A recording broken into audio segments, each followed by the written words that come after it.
3, 2, 1, and welcome back to Chasin The Racin. Powered by OMG Racing, Bennetts and JCT Truck and Trailer Hire. And our personal episode sponsor for this one is CJP Investments. And the little message that they've got here for all of us, which is fantastic. We love the podcast, never miss an episode. We're not trying to gain any business out of this, just want to help you lads out. And ladies, of course. But Dom, give us a couple of years and we'll be your title sponsor. We're screaming at the TV during the Super Twin races, and Christian, awesome job at Knockhill. Well, this is a bit awkward. He never got any mention, lads. That's all right. We'll take more of the budget when it comes. Don't worry. Obviously, no. But thank you so much to CJP Investments. Absolutely loving it. So here we are, lads. It's been a while. It's been around about 4 or 5 months. I think it was May, wasn't it? Was it May? No. It's took us that long to get over the abuse. Was it May? May's just come and gone. What are we in now? May, June. End of June, innit? Yeah, it wasn't May. It's been a long season. You had a bang to your head at Donington, didn't you? We'll let you off for that. I tell you what, I think I was about to say, I think the heat's got to us all. Do you reckon we should put the heating on, Joe? We're just dying. It's just terrific. This is a proper, I remember when me and Chrissy went to interview Josh Brooks for the first time, and I was sitting there drinking beer after beer, and I just got more and more quiet. And the best thing about this episode, you got more and more quiet after drinking. After drinking beer. There was a lot of beer, son. So that's a hint for anyone out there who would like to get me to shut up. Just silence you. Just get your whammered. Just get me absolutely. Is there a bit in between that's worse? No, to be honest, I probably must go. Did it got to go, sleep? Die. Yeah. No, to be fair, I tell you what, this is not good. I got invited by a man called Gary Whitfield, who races with the North East Club, and he does a lot of racing on the power bike class. But he works for the Northumberland Estates, but he runs the game department for the Duke of Northumberland. He runs the entire show on that side of things. And he invited me to a charity shoot. Oh, you was going the next day after I saw mate, you. Yeah, what are you shooting? He was panicking about getting tweed. He's like, do you own any tweed? I said, do I look like Did he dress the part? Mate. There's only one bloke sat in his trailer who owns any tweed. Well, he just had to go to Burton, didn't he? I went to Next, actually, because it was closing. Oh, dear. It was closing. I think Burton's has gone out of business, hasn't it? Since I stopped shopping there. I was going to say, since you stopped. You kept it going. Retail's on its arse, but Josh Corner keeps the job going. I tell you what, even before I finish the Duke story, I've got to put the show out. We're actually in a different location. We're not on the family Rouse's Drive here. We're down in where the hell are we? Harrogate. On Harrogate. Harrogate. I thought it was Ripon. Where's Ripon from here then? About 5 mile that way. 5 mile. Anyway, It's nice round here, by the way. Yeah, the town was lovely. It was nice. As Much as the traffic was annoying, it was nice. Place is aggro to get to. But lovely yeah, place. It's nice. No, it's nice. They do a good job. Joe's Gardens. Keep all around about nice and clean with all the flowers and everything's all covered. Did the Tour de France here? Floral. Start the Tour de France here in 2015. Did they? I think, yeah. Tour de France? Yeah. Tour of Britain. It did start in the UK once. Didn't it? Yeah. I'm sure it was a Tour de France. Yeah, Mark Cavendish whammoed himself on Parliament Street. Oh, no way. Yeah. It was a Tour de France. You remember and then they did the Tour de Yorkshire round here that started here. So, Is that still going? The Tour de Yorkshire? It starts tomorrow, doesn't it? Tour? Friday? No, it is. Tour de France, yeah. Hold on, why aren't we entering him in this? And by the way, for our audio listeners, that he would be able, if he wasn't racing motorbikes and committed to cycling full time, that he could very easily within a season to be in a Tour de France team. Sadly, I couldn't, because do you know what this is? This is what happens on. It's like a track day rider that thinks they can go and race. And I don't mean any disrespect to track day riders, but in terms of cycling, I'm like a middle group track day rider. Really? Yeah. He's fucking not. No, you don't realise how good people are until you it is go with them. Yeah. And I've ridden with some pros, and it's not going to be my next career. You think choice. you're doing all right, and then you get out. Well, I'm not. Yeah, you just. think, I still think that you would be able to at least go and have a season as a professional cyclist at some level. Do you know what? No, I think you've got I think that you could do it because you would commit to it. Like he texted on Friday night. I'm doing the coast to coast tomorrow. Leaving at 6. Are you coming? Let me just have a look at how far that is. And by the way, 176 miles. I wouldn't have thought so. Sorry, mate, I'm busy. Sorry, mate, I'm washing my hair. I tell you what, by the way, if anyone wants to be sickened and think about their health and life choices in general, look at Christian Iddon's Instagram page, because even I looked at that and felt I was sweating watching it. Well, you've all, by the way, you've just been laughing at my special tan, so from doing that, I did do a coast to coast. It was quite a hot day, and I've got the best tan on the back of my neck. No, turn around and show like a xylophone tan look. No. Oh, what's that? Well, because all your fat rolls, all bunch of some fat rolls. He was previously a fatty in a previous life. So my neck fat rolls are giving me this like zebra tan on the back of my neck. I've just watched that Unchained, and they have. Oh, it's amazing, that, isn't it? They have the fucking helmet things, stuff, yeah. That's what made me fall in love with getting the road bike out. Yeah. Got the road bike. I watched that. Got the road bike out. Give it a wash down, and just thought, go out and just pedal a few miles. And I tell you what, that's shit about myself. That's a perfect opportunity, because you were talking about this charity ride. Is that actually happening, or is this like an idea? Is this like the one you did last year where you didn't complete it? I did complete it. You just took everyone's money and didn't do it? I did complete it. Wow, dickhead. You should have taken the piss out of his fat roll.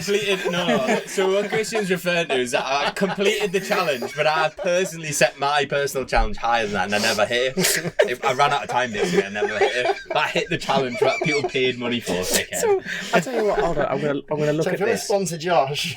Not to succeed. You won't do it, but it was a good cause. £1,000 more than you've raised for charity, It's very Christian. true. Just saying.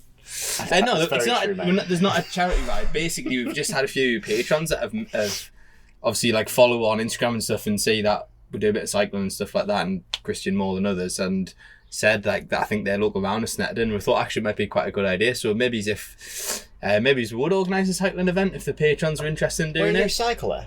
Not cycle there. Oh, cycle when we get there, maybe something like that.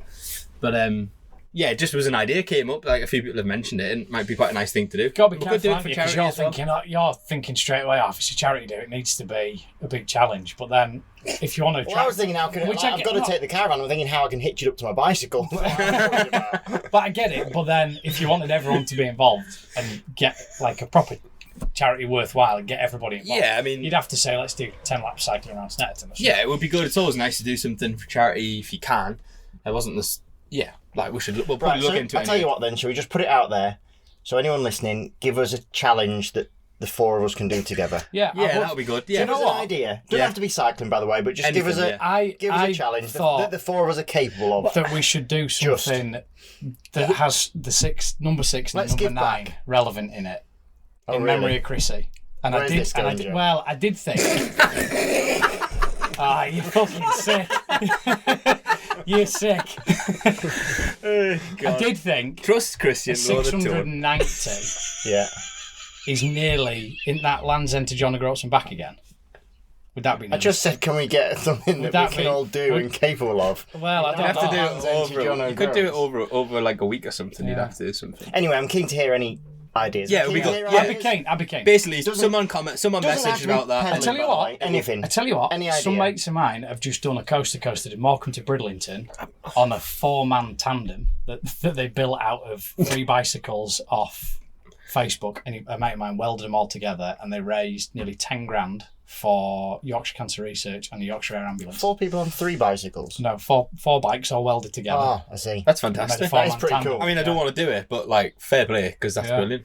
I'll be the one at the back with my legs off, so you won't even know. Yeah, well, one of the mates who was at the back. I'm the king of freewheeling here. Don't be the. We said it was like a wagon because the front pulled in and the rear was still sat out in all the traffic. He said it was fucking terrifying. That has to be pretty well welded, doesn't it? No, it snapped partway through, and they had to get a farmer to weld it up again. And a farmer's weld won't break. No, that's true. Not from where they can see it, anyway. Basically, a farmer that welded it up to start off with, so that's why it broke. Anyway. I like it. Everyone's looking at me for direction here. This is proper podcast. Should we begin? No, Dominic? Should we start? That's the intro. Yeah, we're through it out there. We don't need to. I looked at the time there. Within 7 minutes, right? You're never going to get charity sponsors ever again. He's upset every track day rider going. I'm trying to think what else we can get in there. By the way, talking of track days. Bennetts. No. Oh, okay. Yeah. I've now said the sponsor. I went on marketing. Have we talked about the pit perch yet? access no one else can get. Buy insurance. No. That one at Silverstone. Someone else in my. That one at Silverstone. Oh, the monster attractive. Jesus Christ. Yeah, I tell you what, you kids, Matt, right, for audio listeners alone, right, I've got, like, no one's wearing headphones here. Mate, I'm trying to work here, because, like, the headphones, everyone has to wear the headphones. Everyone thinks it's like a look, but no, you're supposed to gauge your own volume. This is generally That's enjoyable. the way of screaming. Like, honestly, it's so, mate, like, this is mental to listen to. I'm absolutely loving it. People be jumping up and down and like, what the fuck is going on here? But anyway, I've interrupted yet again. What were you going to say, son? Sorry. Well, no, I was just going to say they had that real special track day with quite a few fast lads It was on a Monster Energy one, wasn't it? So when we were at John's a couple of weeks ago, he was preparing to go. And something. He told me they were preparing a Silverstone day all for the Monster athletes. So they'd got all the MotoGP riders that are Monster athletes, the World Superbike riders, BSB. Rhodes. Weber was there, wasn't he? Was he? Rhodes lads. Weber there, was he? Yeah, he was on another one. Yeah.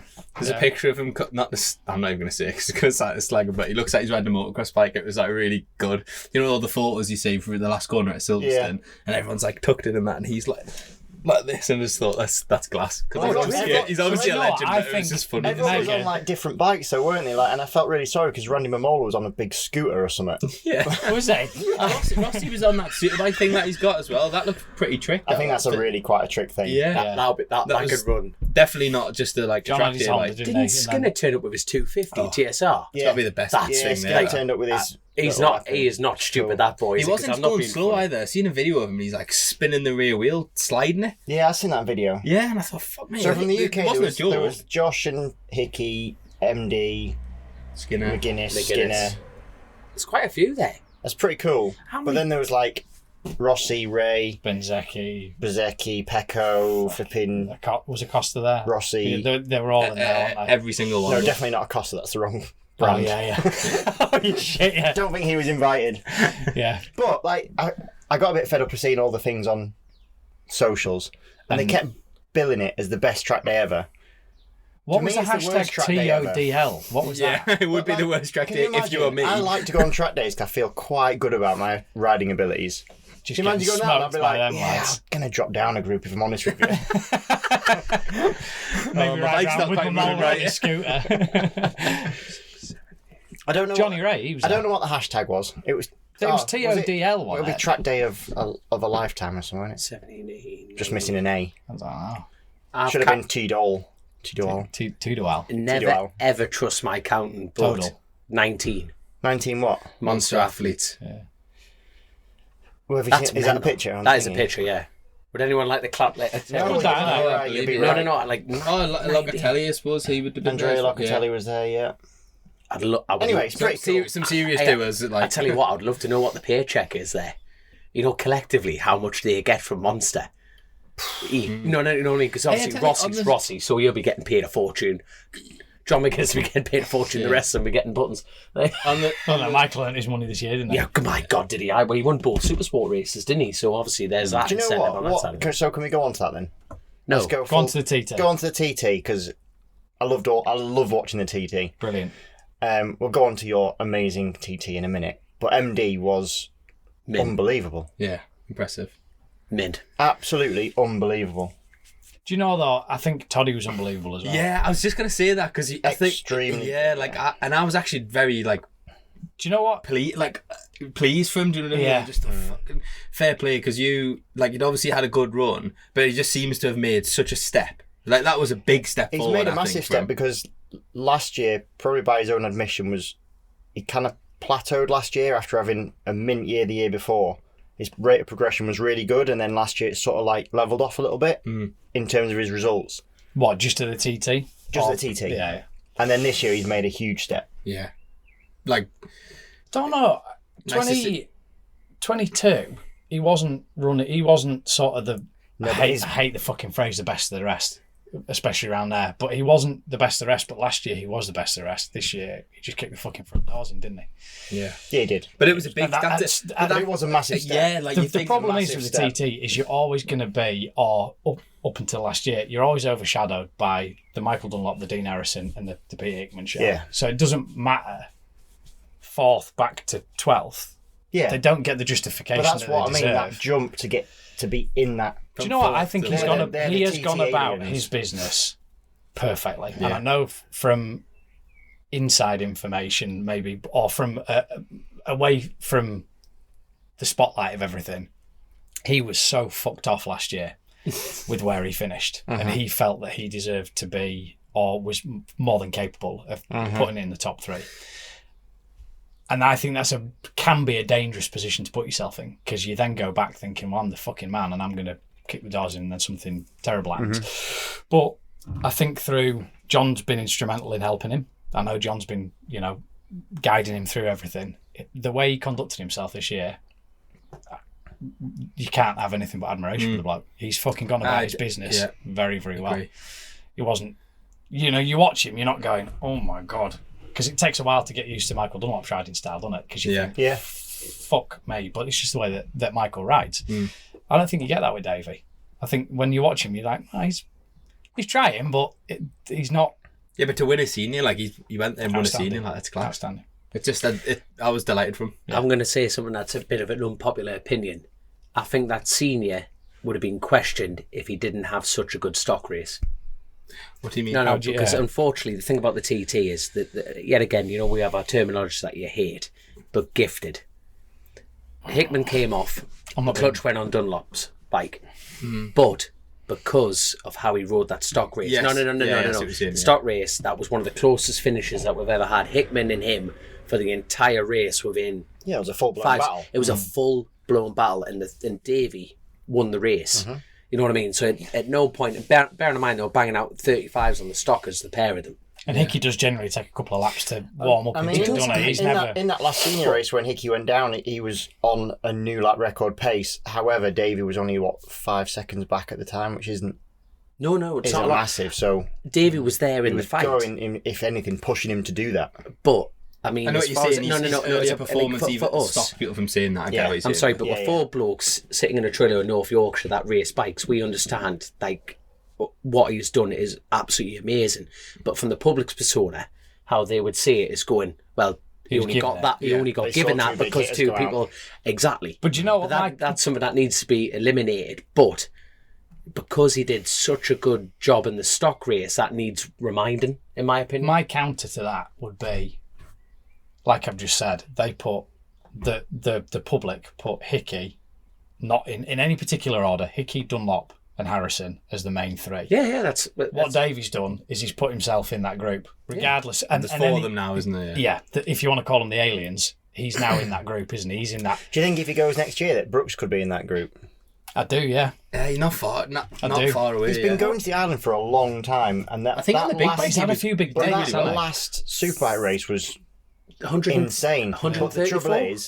The trouble is, in the first Superbike race, he had a chain go, didn't he? So he never really got to go out in it. I think they didn't have a great time on the stockers for some reason. So he actually never really got too much of a shot at it. So that last race was pretty much the first shot he got. Yeah. And after some of the scares he'd had earlier in the week, it was unreal. Pavement. I tell you what, I don't care who you are, how he handled that was unbelievable. Because you could see him, he saw the curb coming, and for a second he shut, and then he went, fuck it, and he actually put the throttle back on. You could see it in his he stubbed his fag out, didn't he? Went right. 100%. He literally just went, oh, fuck, all right, power on. Because if he shut off and kept shutting off. For any of those that haven't seen it, he comes into Kirkmichael and runs very wide, following Davey, I think he was. Heads for the bus stop, doesn't he? He basically manages to ride up a dropped curb and down a dropped curb. But it's what... See, that's the thing about the Isle of Man government. Like, the TT organisers do an unbelievable job to make that track as safe as they can. It's a road race. You're never ever going to get rid of the furniture fully. But every curb on an exit of a turn is chamfered for that reason. Yeah, but only a bit of it was. Oh, no, a bit of it. No, I'm not making it sound like it was a luxurious mountain ramp. You know what I mean? But it was... I mean, the bit where he rode up can only have been 2 metres wide and at 150 mile an hour. Oh, aye, but the same. Can I say something? You'll understand this when you've done 4 or 5 nights. You can spot that coming, can't you? Oh, 100%. It's weird. It's bizarre. Your brain's in tune to that speed. I don't think you ever get the same thing with circuits.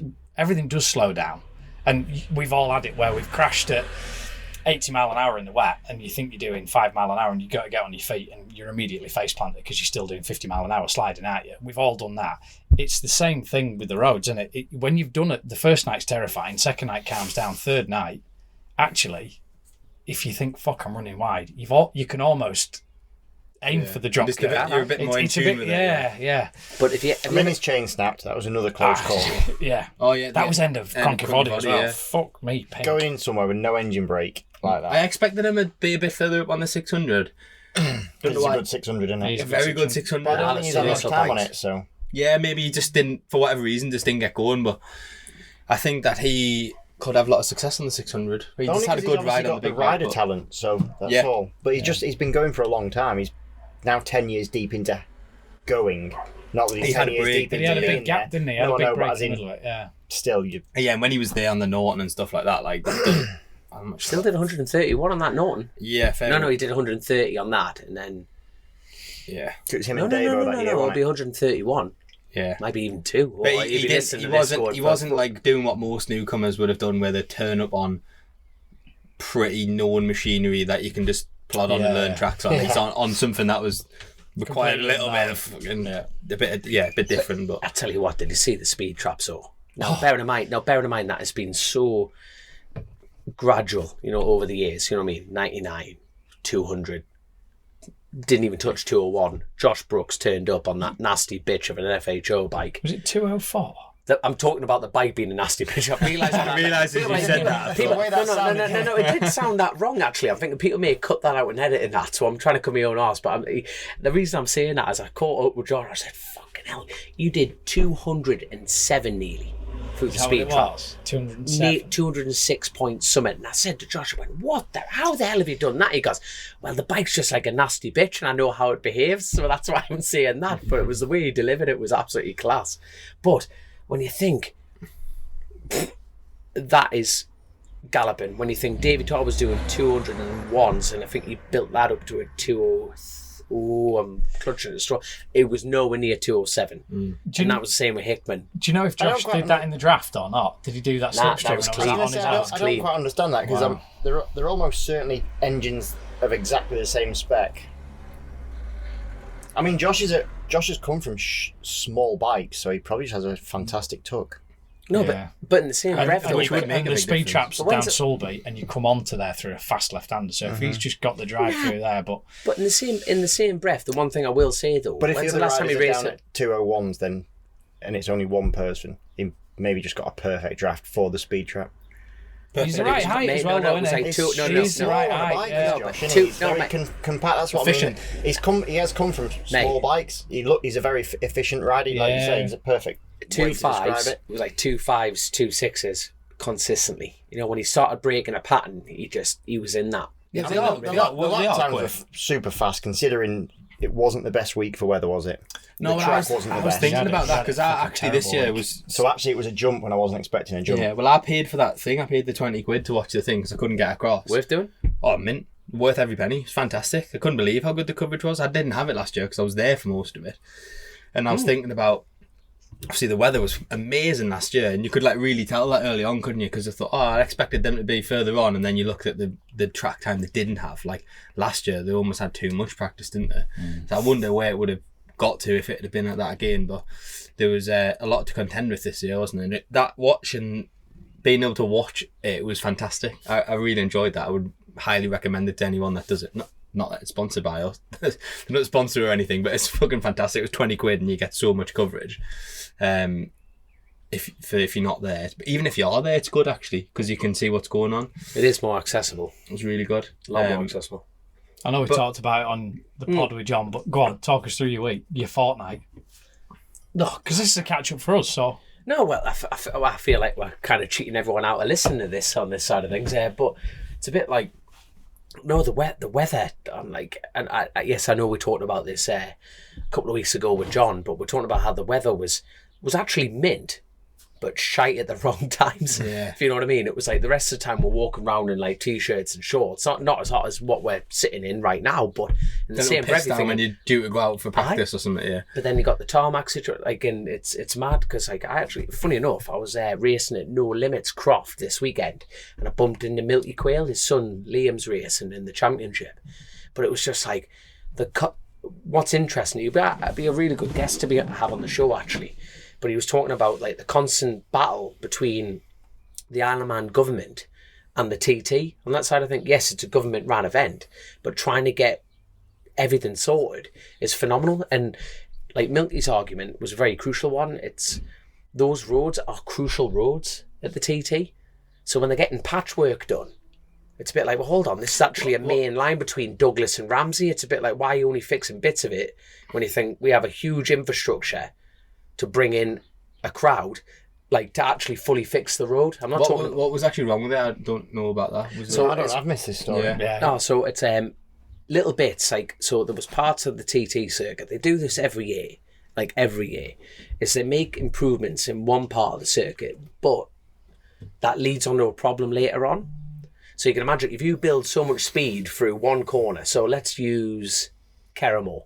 Kerramore is a bit, when you come out of Ginger Hall, where Peter Hickman unfortunately came off, coming out of Ginger Hall pub. But that next downhill left, mate, what was that normally like? You used to like bottom out in the bottom of it, and then you have to flick left and right, and then it's all bumpy over another fucking bump past a cottage. It was just... If you trailed the brake into there, you weren't coming out of it. I mean, it was just that violent bump, because obviously it's getting used all the time. So when the heat gets in the tarmac and people are braking down the hill, it was like an opposite of a speed bump, wasn't it? Exactly. That's how it felt when you went down. Pushes it. That's it. So it's moving all the tarmac. So they improved that then. So for this year, they massively improved. Mate, it was like a motocross berm. I mean, you could just go in, just do all your brake and let go, and you could actually hammer the throttle all the way through and just sank in and just went all the way out. But as you can imagine, you're carrying like, I'm not even exaggerating, 10 mile an hour more, which is a lot in our game. What? So, going in or through the left and then into the right? Through the left going into the right, you know what I mean? But then it gets bumpy, like it gets worse on the way out. And because you're going quicker. That's it, but that's a track that part of the track wasn't a problem till you've gone quicker through a bit, then they'll have to try and correct that. But if you know what I mean. So that's the constant battle as a TT rider. I know you're saying about Josh being the perfect, like Josh Brooks being the example there, but like, yes, you know the circuit, but the bumps change every year. People don't realise that, and you're going in, it's like, whoa, like going back one, but like Peter Hickman through that turn at Ginger Hall, that used to be so smooth, but then they did a tarmac join, there's actually a lip there. Now, Peter Hickman, by his own admission, like, said he just went a little bit wide in his own words. He was offline, wasn't he? He said shot wide. He said he didn't push the tyre in hard enough to make it turn. Is that something you agree with on short circuit sense? I mean, I wasn't there in the moment. He's on. No, but this is what he's saying. No, he's saying he's gone in and he said, like, basically he hasn't pushed the tyre in hard enough, which you can imagine if you've got the front end down, it's going to turn on its nose. But he's saying he didn't push the front hard enough, which didn't allow him to turn, which caused him to go off wide. But because of that, like that essence of the jump, he's gone in and gone boom. It's just lifted on him. Do you know when I did that stuff for fast bikes last year? We did a few photo shoots through that, and I felt exactly the same thing. They are. And I remember thinking, oof. That at 30 mile and 30, 40 mile an hour on a road bike. But I mean, like you've raced around there when it's just, I mean, there's a lamppost, you can get your knee right down underneath. Oh, it was amazing. But now you've got to anticipate the bump. But going back to my main point being, they improve a section that leads on to another problem it makes somewhere sense. else. Now that you say it, it kind of actually makes a load of sense, really. That's it. That's nothing that the Isle of Man can't do. You know what I mean? But as you can imagine, what they've done this year is because of the infrastructural battles between the TT organisers and the government. Bear in mind, full disclosure on this side of it, this is my opinion. This hasn't been put in front of us with a bit of paper saying these are facts. So I'm probably getting this all wrong. But the infrastructure team and the government, like the TT lot, a constant battle saying, well, we want this whole section done. Yeah. Call it 500 yards. Yeah. But what they're doing as far as keeping the money down and obviously time, labour and everything, they'll fix parts of it. Yeah. So one of our biggest problems on the track was this year, is where the tarmac's joined, they've only tarmacked half of the track than the other. But because the tarmac's holding the water, and because they've dug down, all the all the water from the rain from the mountains coming up through the tarmac and coming to the join. Right. So the old tarmac's got such a slippery, like a smoother surface. It's creating surface runoff rather than holding it. So you're coming in and you're going in the corners where the tarmac's physically holding onto it, and it's creating damp spots in different sections. So when it's trying to dry overnight, that's what the organisers were competing against. Well, trying to so patchy sort of thing. Patchy areas. And I tell you what, while I'm having a rant, there's nothing worse than these bellies going, well, they used to run in the race. In the rain. It's fucking done now, so don't worry about it. You know what I mean? Yeah. For fuck's sake. I've never raced there, and even I hate that. I just think, like... But it's the same as when they fucking bang on about endurance racing. They say, oh, well, we used to do 24 hours with 2 men.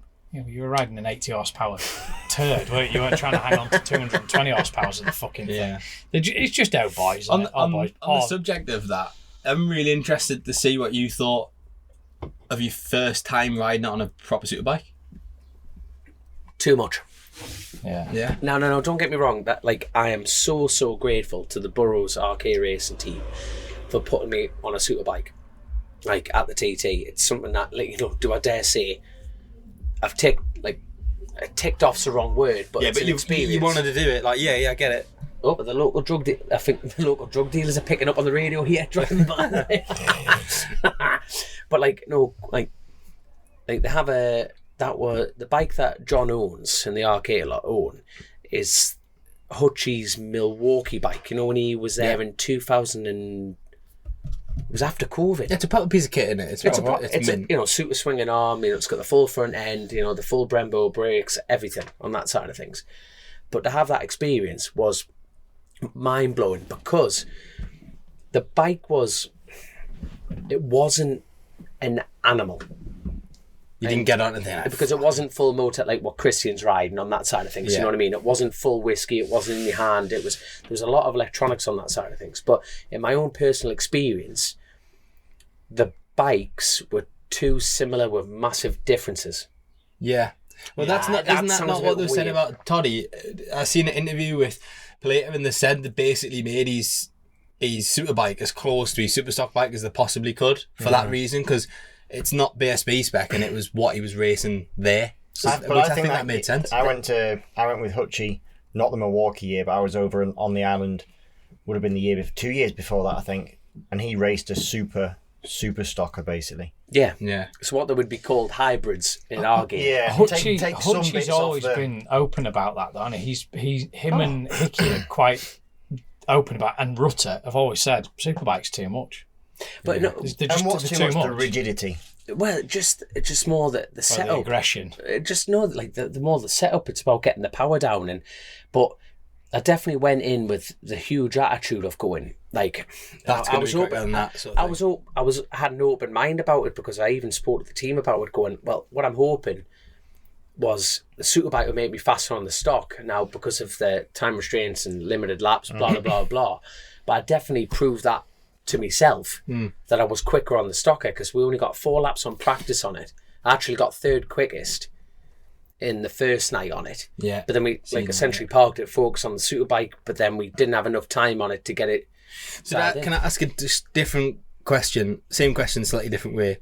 Do you think that ultimately you could go faster on the superbike that you had if you had a bit more time on it to iron out the differences? 100%. Now, the only reason... That's kind of the answer I was hoping for. No, but the thing is... So that's why people still ride them. Yeah. Well, that's it. Superbike lads, when you think about that top 5, you know what I mean? Dunlop does a lot of, he's ridden that Hawk bike for... he's been going there with a superbike for years. You know what I mean? You got Peter Hickman, superbike rider. Josh Brooks, superbike rider. Dean Harrison, superbike rider. David Todd's even had a couple of seasons at superbike. But even going back to your point, what they do, they've got a stock chassis and put a 7.2, which is a superbike engine around about nearly 240 brake horsepower, and put it in the chassis. And that's the same bike that he chased Glen Irwin round at the Northwest on.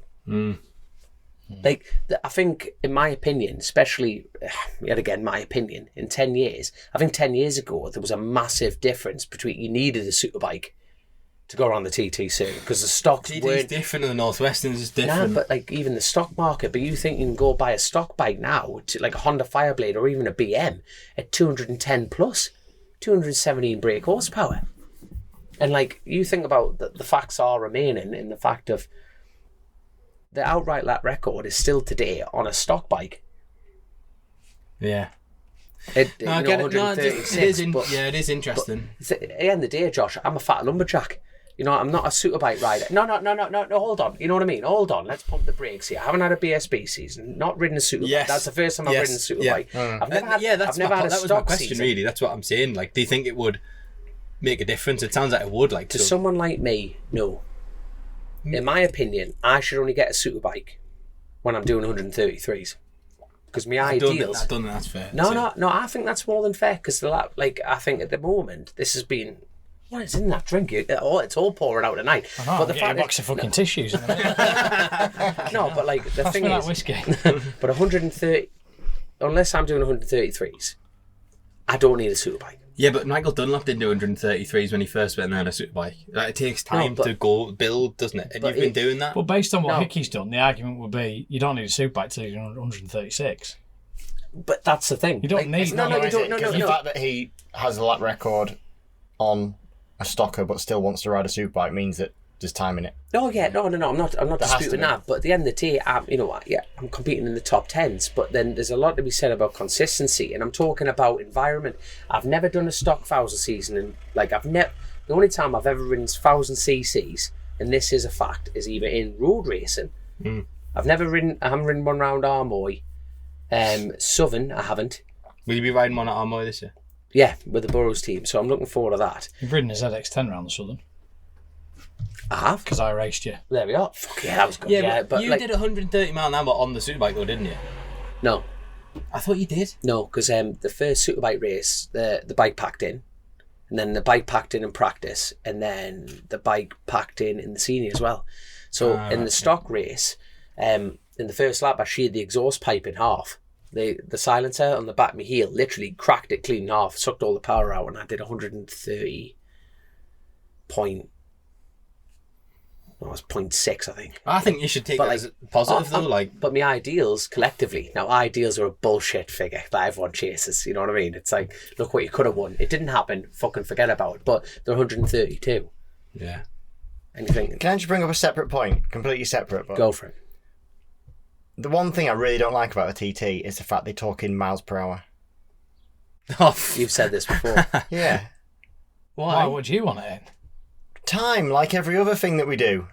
Like, 17 minutes or 15 minutes or... Yeah, fair enough, yeah. Yeah, that would... Yeah, I get that. It would be easy. It would actually be a lot easier to follow. I do not understand the whole... Do you know the timing? I don't get it. The timing when you're watching it is so fucking difficult. Because you're like, oh, Dom's third. And then someone will go through and then you go down and then it moves because of everything. So you can't actually work out where everyone is. You're guessing it all the time. Fucking my little brain was doing so much trying to follow it, but it's still good. But anyway, Dom Herbertson, the TT podium finisher. All right, let's talk about that.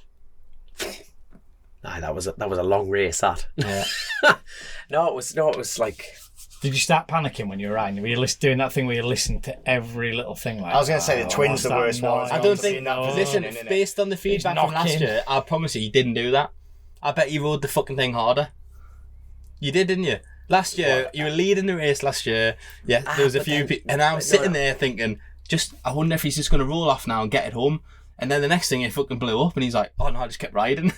You got like, but I get it, because also imagine if you lose your concentration when you're like, I get it, makes sense. But like the thing is, you know what's mad? You know we're talking about gifted's the wrong term. I suppose what it's going to be called this episode, but the gift. The gift but like giving. But the thing is, like with that second race at the TT last year, it was just nuts. Hickman won it when arguably he shouldn't have won it that year. The bike was still underdeveloped and everything like that. But then I'm trying to think, Michael Dunlop dropped out, Mike Brown dropped out, Jamie Coward dropped out, and I mean, people were getting skittled off like flies. Yeah. Well, I led it for a bit. And then but you're still... No, but you know that's the fun of the TT. Like, not fun, but that's the trial of the actual event, you know what I mean? So... This year, then, the pattern. What a bike! Yeah, tell a little bit about that. What a bike! You know what I mean? One of them's 80 grand, like 60, 80 grand. Like, so Graham Hanna, who owns the bike, but the thing is, I've never met Graham Hanna in my life. So he owns a company called IFS Logistics, who he actually sponsors TAS Racing. He's a massive race fan. Yeah, He used to do with the lab. He's quite a lot. Exactly, like a massive race fan. But I've never met the man in my life, right? Never met the man in my life. And he thought, I know what I'll do. I'll give Dom Herbertson my fucking expensive pattern to ride. But this is the interesting thing. He didn't give it to me. He gave it to John. Yeah. You know what I mean? John and the lads. You know, that says a hell of a lot in my opinion. You know what I mean? The trust that Graham Hanna and John have built, like being friends over the years, that's hellish, isn't it? You know, when you think, I'm just going to give him... You've never met that bloke, but I'm going to give him your bike. Yeah. Because he did, like... And you didn't ride it, because you didn't ride it anywhere else. I actually forgot about you riding a twin, to be honest, until you put a pole stand with that bike for the TT, because you hadn't been riding one. Obviously, we've been travelling together and doing a bit of stuff earlier in the year, and I just forgot that you had a twin, to be honest. So, and it obviously didn't affect you, having a twin to ride earlier in the year. It was probably one of the scariest things I've done, because I've always wanted to ride a pattern. And you know when you get on a bike going, do not be shit. I never meet your heroes, and I'm like, I hopped on this thing, aiming down Bray Hill going, do not be shit. Like, not me, like, dude, this bike. What was its best attributes? What made it better? Mate, everything. You know, like, you know that girl you used to fancy in high school, and you just get her there, and you're like, yeah, this, and blows your mind. Never happened. Has it not? No. I went to an all-boys school, so I was a bit weird. Anywho, so no, it's like, but you know what I'm getting at? You just think, do not, like, and honestly, I pointed it down Bray Hill, and it was just immediately. Like they are the best bikes on that grid. They're bespoke built bikes, you know what I mean? They're look, I'm sorry, but if you turn up on a pan, you're gonna you do alright. Like, but people have, you know, the top 10 for years has always been like, it's been flooded with, you know, with the bikes, but because of that, I do think that another rider, but going off topic a little bit, I think Hickman's best race was in the twins race. Same at the Northwest for Evo. That fucking twin unbelievable at the Northwest, I thought as well. Because that bike shouldn't be. Because he put that bike. It's not the smallest frame in the world. Yeah. But the mad thing is, you know, the actual physical build of that R7. Sorry, I mean Hickman's not the smallest frame in the world. No, you're talking about frames. You're bang on the money. Like when I pulled them apart for me. No, but like when you put the bikes next to each other, you should see the physical height in them. You know what I mean? The pattern does look small. The pattern is small. It's low, like honestly. But you're only dinky, aren't you? No, but like you're wide, but you're dinky. I don't lift wide. Thick set is what you're supposed to say. I'm thick. All right, son. But it's like, but like the way you sit in the bike, it looks small, but when you're on it, your legs, you've got the comfort, you've got the room. That's a nice fit. Oh, it's a proper fit. The thing is, you're laying on the tank, but you haven't got pressure in your wrist. It's just everything. So you ride it, and you feel bad for lifting your head to brake. Because it's just, it is a proper GP. Like, you know, like I've been lucky enough to race a GP 250 round there, and it felt exact like it. Did you have the Italians come and talk to you? No. Did you not? But now, to be fair, like the pattern, like there's only 5 of them, you know, that build these bikes in Italy. Yeah. Like in North Italy, they're just sort of like a handful of orders. Literally, they can only. Don't they order that they have to have a certain amount of orders before they build the batch of them, don't they? So there has to be like 12 bikes been ordered, and then they make the 12 bikes. So you could order one, but if nobody orders the other 11 for the next. But they do have dealers of them though, because one of our Norton dealers is a Crazy Horse. They're a pattern dealer, and they've got a road going version of like a really trick one in there. And every time I go in and look at it, it's fucking beautiful. The secret still in there, though, isn't it? It's yeah. But I don't know if that's like by design. Like I don't know if they have one like that for. I don't know if the shop own it maybe. So like twin racing is probably arguably the only it's like a miniature superbike class, because everything's bespoke on it. You can adjust things, airbox, but airbox pressure in a twin is phenomenal. You know who I'd love to ride one? Your mate Matt Late. He is Mr. Super Twin. You know what I mean? His engineering, Matt. You know, any race man out there who likes working in the shed on their own bike would love to have a look at that pattern. But do you think that class will turn into like the sport bike that we've got now, BSB? Because the twins, unfortunately, is probably, if you do it right, the most expensive class out there. It is, but like it'll become a more sport bike as opposed to twins, and it'll be horsepower cap and stuff. It's mad, isn't it? Because that was always brought in as the affordable. It was brought in as an affordable thing, and it is literally if you want to build Moto 3 when 125s went to Moto 3 and stuff like that. Same thing, but look. at the end of the day, it's all expensive, and especially you've always said this, and I've always hated you for it because you're fucking right. But I don't want you to be. But actually, trying to get a small bike to go quick. I'm right. Trying to get a small bike to go quick is expensive. Nicola? Most of the time. Nicola actually told me that Christian does wear the trousers, but she says on what day and what kind of trousers.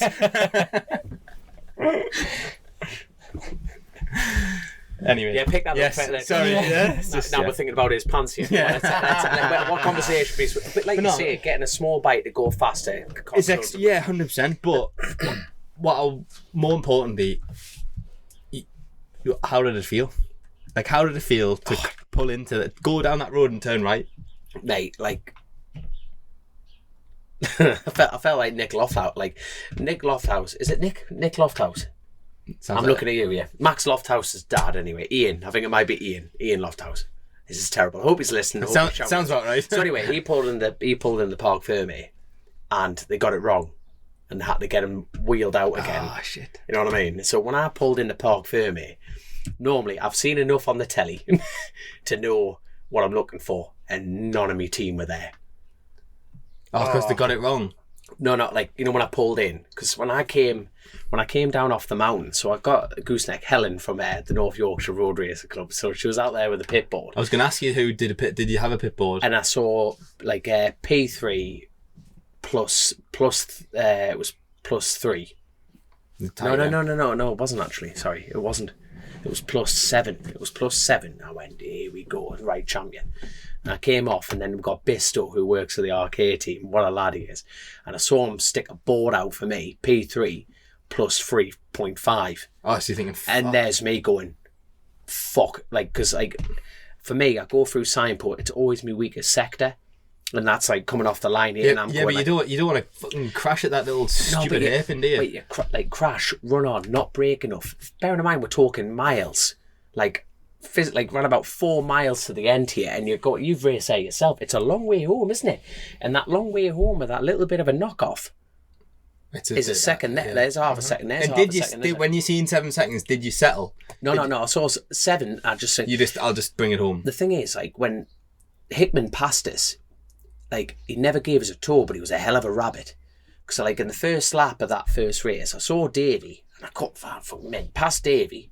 Then I called Josh Brooks, went, oh, champion, there you go. So and then when it came through, Hickman passed. But the pattern doesn't grunt off the bottom. It doesn't drive. But the way it holds 5th and 6th, I've never been on a twin in my life where it's pulled up the mountain mile. I mean, it just went, and I'm going, fuck, this thing is great, this. And then Hickman passed where, and he gapped where, straight coming out of Ramsey hairpin. And I went, all right, just get along with him. And I tell you what, he went through water. I went, what the have I got to do here?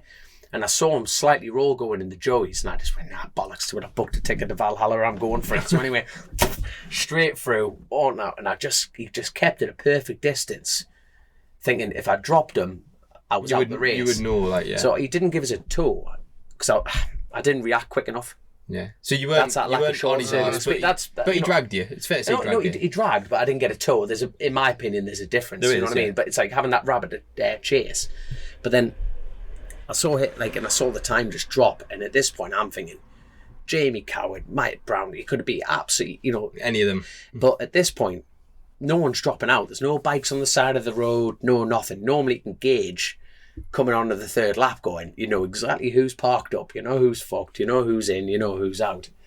And I came over the line, none of my team were there, and I didn't even ask why, actually, you know what I mean? So I'm parked up there, and I just sat there like proper, like, there's Dunlop and Hickman's lot going nuts, and I just sat there and everyone's going, Dom third, and I'm going, no, this is any second now. I'm just waiting for poor Phillips to tap me on the shoulder going, hope you enjoyed that for a couple of seconds, now piss off, you know what I mean? Honestly, I was expecting it but it was weird. But obviously that didn't happen, right? I was getting ready for the stock race. In my opinion, my 2 chances this year were in that stock 1000 race and the twin race, and immediately when I pulled in, I was thinking about the Stock 1000 race, which was coming up next. Yeah. So what was the time difference? Enjoyed it. You never took it all in because you were too busy thinking, fuck, I've got... Well, no, you do, You've just got preparation. Yeah, it don't matter. It doesn't go away, does it? No. Yeah. You're just going right next, and then, the team turn, and you're like, getting your photo taken, and then like, hi, champion, and then you're like, right, hi, and... Look a bit nervous, Dom. I wonder why. It was no, it was nuts, man. It was like, Class. I think everyone was delighted for you. We were all delighted watching him. But then, it's mad. It's absolutely mad because it's like, no, I don't know what I get. It was class. It's just now you just think about the next bit, don't you? Now a podium's never good enough at last. You just still always think that in your head, wouldn't you? I think even if you do, if you have a shit weekend or a great weekend, I think that feeling, and it's not being ungrateful or disrespectful. It's like you've got to be. I'm not sure if it's a humbling nature. I don't know. It's like it's a perfect twist on. You won the superbike race at Knock Hill. Are you still feeding off that? Are you? How quickly did that feeling come and go? Are you still riding the wave? No, I don't know. To be fair, see what I mean? Yeah, but you'd be pissed off next week if you don't win one, wouldn't you? Is the point that we're making? Oh no, but the goals change super quick, don't they? Yeah. So how quickly, that feeling of you're waving at your son, there's an you've won it, and in mental conditions, like absolutely mental conditions, you won the race. But how quickly did that feeling hang around with you? Probably till the end of that night, I reckon. It's nuts. No. His bonus invoice got paid. Oh yeah, there is that. It's not been paid yet. it's like winning twice. We've had to have a real good day. When was the last time you won one before that? 1,057 days. Not that you were counting or anything. I looked it up. I was writing a column the other day, and I just thought, it's a bit like there's shit statistics like that though, aren't there? Because it's not 1,057 days of racing. 2 years. Yeah, 2 years away. Yeah, but 2.5 years. It's funny you say that, right? It's 26 race days. Yeah. Statistics are bullshit, really. Like, I'm reading a book at the minute called Alchemy, and it's by this quite a famous marketer who founded Ogilvy Marketing Agency. And some of the stuff that's in there is fucking brilliant about statistics. When you're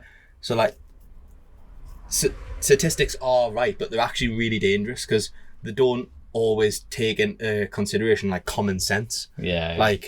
You've just said 1,000 days. Everyone would think you're a fucking loser.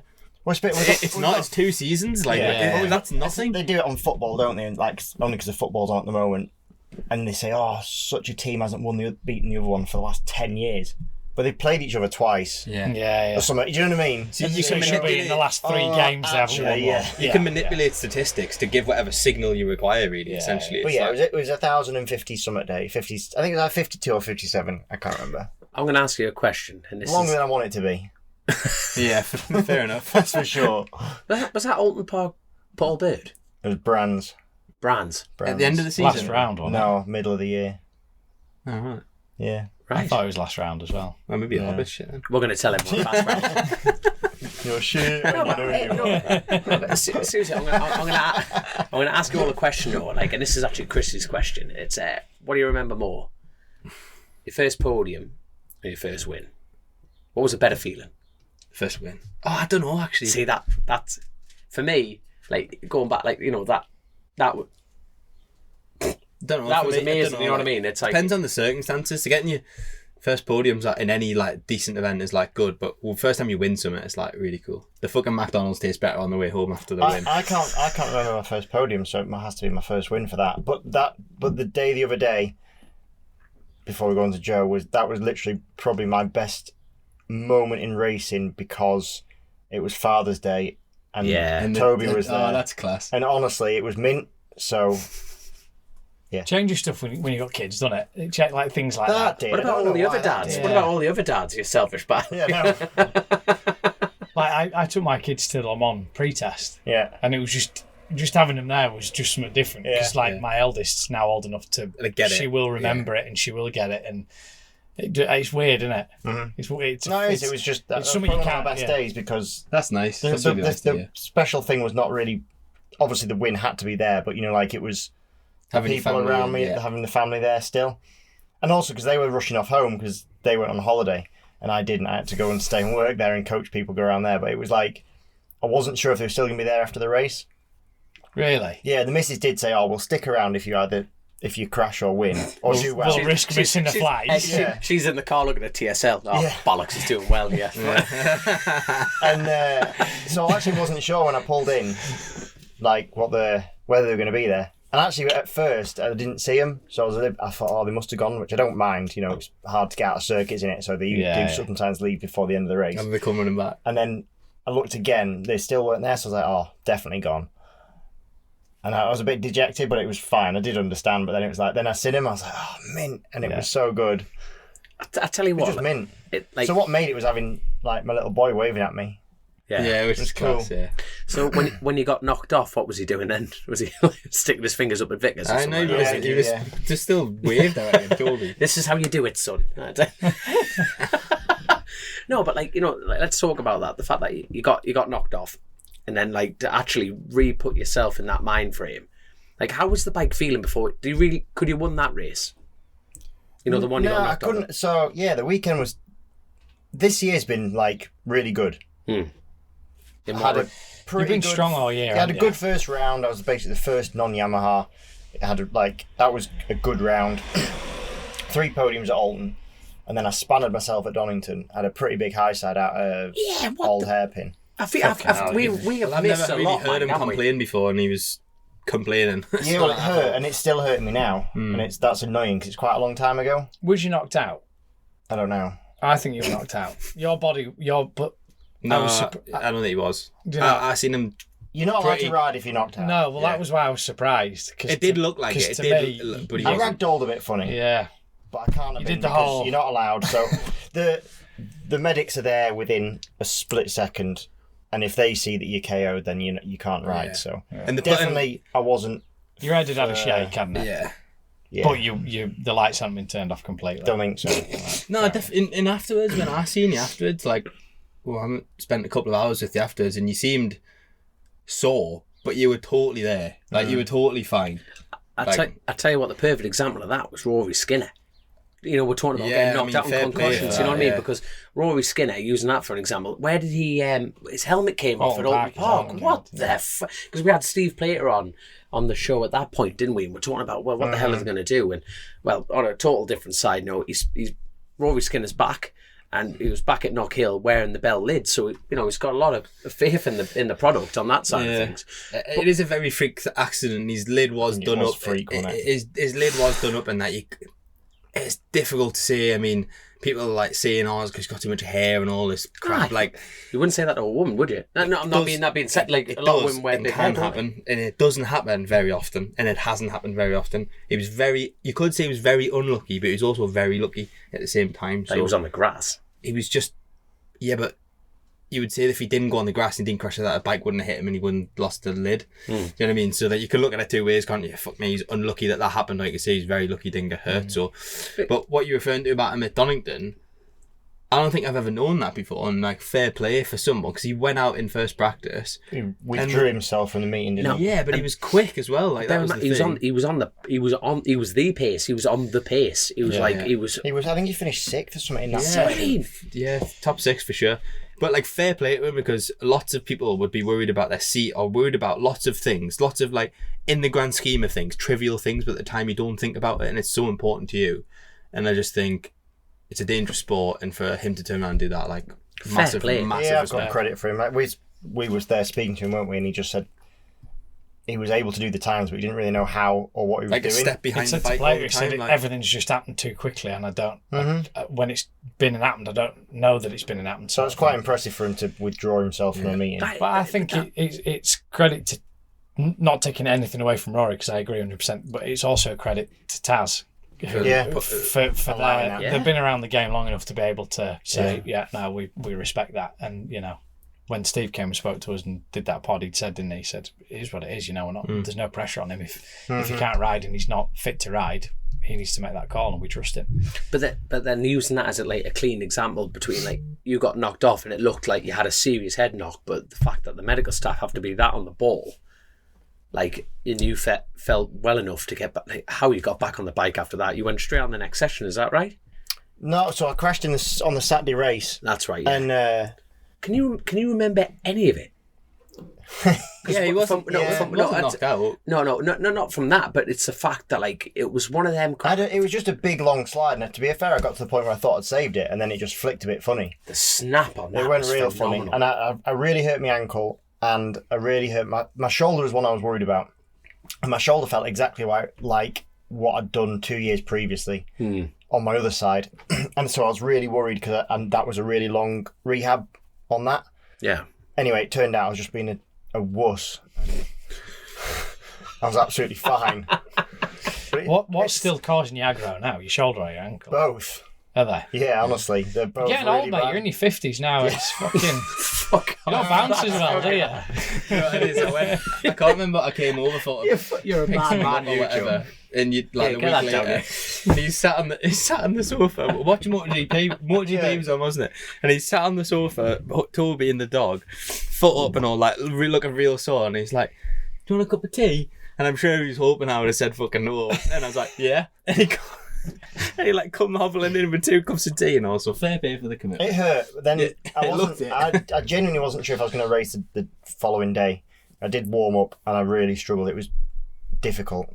I bet it was. But then the first race was just a sprint race, and I was starting from pole. But actually, I was worried about that because I didn't want to be starting from pole. The worst bit of the track for me was the top of Craner turning left. So I basically couldn't turn left. Instead of pushing, you push the bar, don't you? But I couldn't push the bar. So instead I had to like chop the throttle really hard. So I fell to the inside of the bike to get that change of direction. Yeah. And it's funny because I've never been fast through the speed trap. There's a speed trap down the middle of Craner. And I was quickest in both the races on Sunday through the speed trap. By shutting the throttle? Because what I was doing was having to be so slow at the top to change direction that I was then driving really hard through it. Whereas normally you'd sort of carry the roll speed and you'd carry flow through, but instead I was having to accelerate and drive through it. So it's funny because Wilf must be looking at that going, well, what's the matter with you? Yeah. What's going on? I watched on the Saturday or the Sunday? Saturday. Sunday was when I raced injured, Saturday's when I crashed.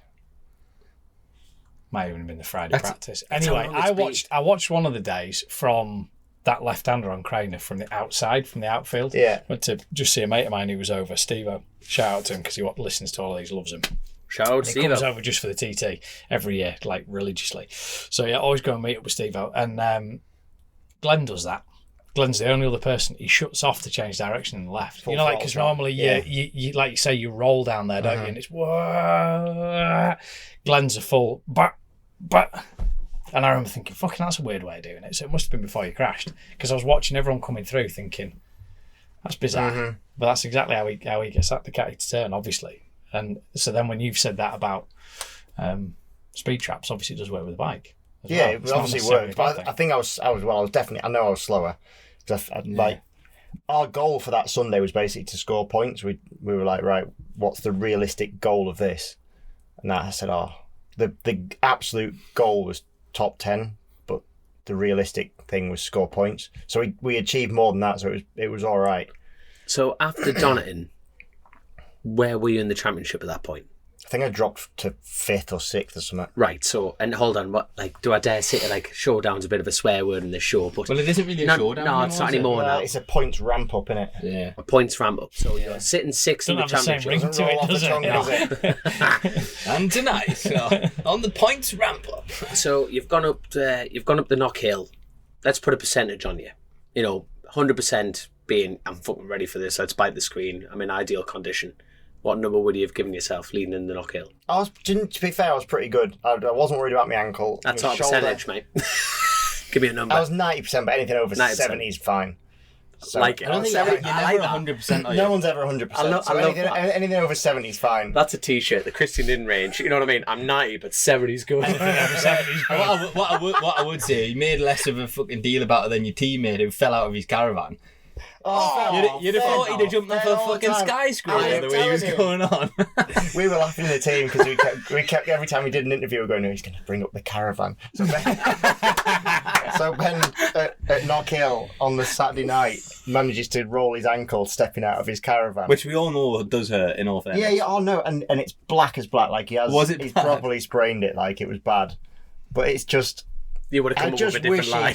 Made a new story up. We were like going, come on, man. At least call it an RV and it's so big it was a big fall. Like whatever it is. Do you know what I mean? Like, whatever you do. Brilliant. Come on, Ben. You could even get a sponsorship shout out there, like, I fell out my camper hire RV, exactly. you know what I mean? Or something like that, you know what I mean? That is amazing. But I went to Knockhill fine. I knew it was going to be fine, but we had I had the worst start to the weekend ever. I didn't get into Q2 straight away in the first practice, then it rained in the second one. So I knew I wasn't through to the 2-stage qualifying.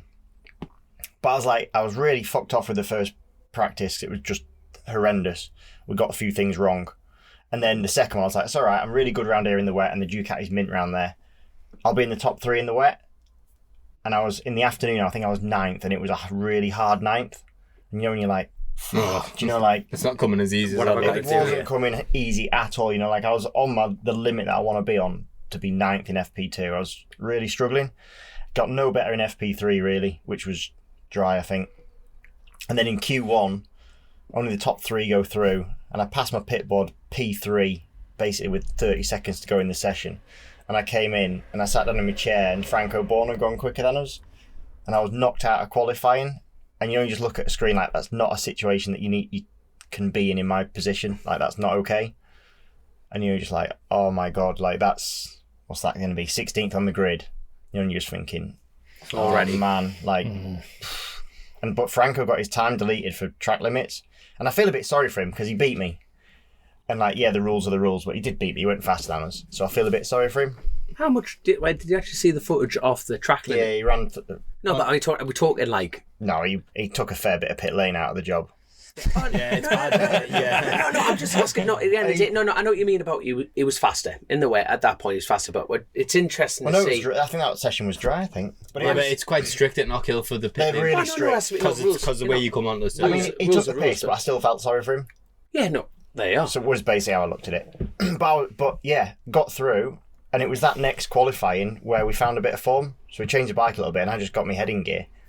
And then actually qualified. Was it the bike change or a bit of both? Bit of both. What have you changed this year? Because this year you are different. The electronics. Everything seems different. It's the electronics. Do you think you're happy in the team as well, though? Do you reckon everyone's just settled in a little bit more? I think when things are going better, then... Everyone's in a better mood. I think everyone's the same person and I think But you've come out the gates better, haven't you? Just the bike's easier to ride. Genuinely, I'm the same person. I'm not I've ridden that. You said that from bike. The first test, didn't you? I've ridden that bike as in the Ducati, and it's not really changed for before, and had good success. Yeah. So, yeah. I think you've got to shout out to John Burrows for booking that Kirkson track day that you didn't pull in for 45-minute sessions all day. I think there's another shout out for John Burrows there. There you are, good lad. But then the afternoon it was a dry-ish track, and you're like, I think I was 5th or 6th or something, and then I got took out, and you're just like, this is not my weekend at all. I was just over it by Saturday afternoon. You get wiped out and 2 DNFs in the year. I'm like, fuck. Then fast forward to Sunday and it was Father's Day, and honestly, if there was any day that I thought I was going to win a race, it would not have been that day because of the weekend we'd had. Yeah, I would have bet my mortgage, and you were ready to write the weekend off this is just my shit. Not write it off, but as in you're not on the pace to win. I'm not on the pace to win it. Yeah. It's not going. I don't believe in luck, but I do believe in fortune and how it wasn't putting myself in the right place, and just it wasn't going right.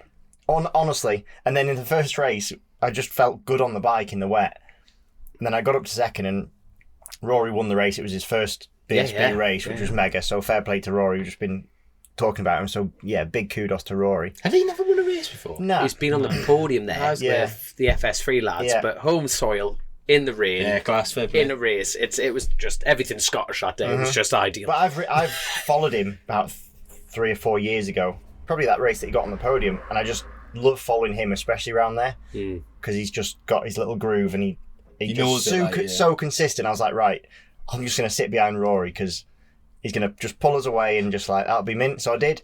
And then it got to 6 or 7 laps to go. I thought, right, we'll have a go. Like you do. And then just at the point where you think, and that's not to say I would have beaten, by the way, but just at the point where you think, right, let's have a bit of a dig to finish the race off. I lost my back shifts and ran on pretty hard at the hairpin. And so I then had to start to blip down box, and because it was so wet, I was like so scared of tucking the front. Oh, because you're doing this. Because you like being so inconsistent with your brakes. I then lost my upshifts. I'm like, so I was having to like roll super hard, CB500 style. Yeah, and I was trying to work. I'm like, oh my god, like it's definitely not your weekend. I was in a surefire podium position. I thought I'm not even gonna finish the race. Then it starts to miss, so like the engine starts to go. Blah, blah, blah, blah. I'm like, oh man, you are joking me.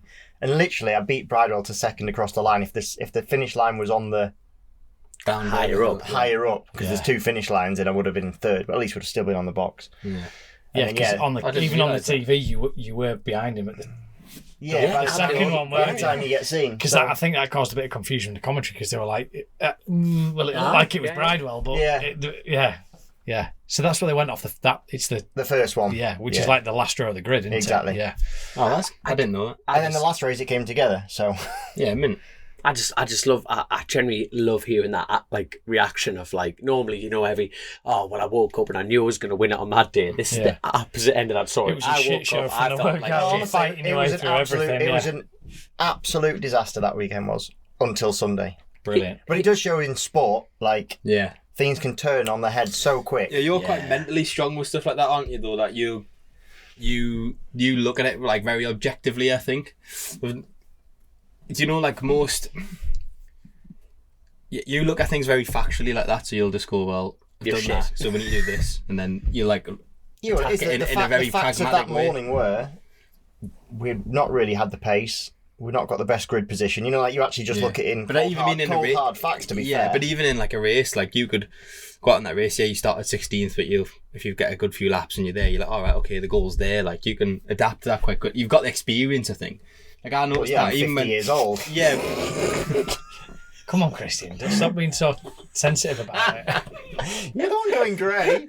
I'm fucking ready with them. Girls. You didn't arrive in time. By the way, anyone watching the video, this isn't grey. This is the back end of me holding on to my youth, because at the start of every year I have highlights. Like you're in E17. Exactly. So they're just growing out right now. Oh, you actually have them done? I don't think you can make a comment about my grades. You can't take the piss out of me if anything ever again. You get your fucking hair highlighted. His wife is a hairdresser. My wife's it doesn't matter. I don't have my hair cut. Shut up, Dom. He has highlights. But his wife loves him. Sorry. I thought you don't dye the grey bits in, then you don't. Yeah, I do. Yeah, individually, Josh. I sit there and I think I want to look more. Look, Josh is sat up now. Here comes all the Tim Burton the next comments. Yeah, get the ready for him. He's ready for him. That's it. I've been bottling this up for ages, but I tell you what, bastards, perfect that we're picking on you, because now you're a proper bloke. You're a real man. You're a road racer. Put your big boy pants on. The big boy pants are being firmly wedged on. Atta boy, because I tell you what, it's mad. We're sitting here for like a with bit some of a catch-up. stylish Burton shorts over the top of the big boy pants. Naturally. They're from Next in Harrogate, because it was fucking roasting. We can't afford Next, mate. You made that downtrodden. But but seriously, I'm waiting for my bonus payment to come in. Then I might see if he'll take me. Next pretty cheap, isn't it? Class. But seriously, we were talking about, like, last time we all sat down properly talking, it was all about like our plans and how you were going to be going straight into your first road race was Oliver's Mount. It was. Let's go back to the beginning of that. Did it live up to the expectation of becoming a road racer? But I think as well, that wasn't just your first road race, that was your first race back in a while, wasn't it? Shit the bed. No, I did a race in so we did that test day thing that went with on Burrows, the track day thing, and then I went back over and did a Ulster Superbike round, and it pissed down. But you won. I didn't. He didn't. He crashed. I say put it in the fence, didn't you? Oh yeah. But it was as good as a win. You got the podium. I was going well. Let's just say it. I would have been on the podium. You were doing so well, I thought you won. Yeah. Thanks. But the truth is, he's trying to get laid out now. He's trying to redeem himself now. No, honestly, I... No, to be fair, it was that actually was a bit of an eye opener, because it was wet and I'd only done that one track day on that bike. It was good to go over there. The lads kind of like pulled the stops out to get us across there to do that race before Scarborough, because they wanted us to do another race, which was really nice of them. Parker Transport Race. Yeah. Jerry Parker and his crew that he's put together. And and it was great. Had a really good time.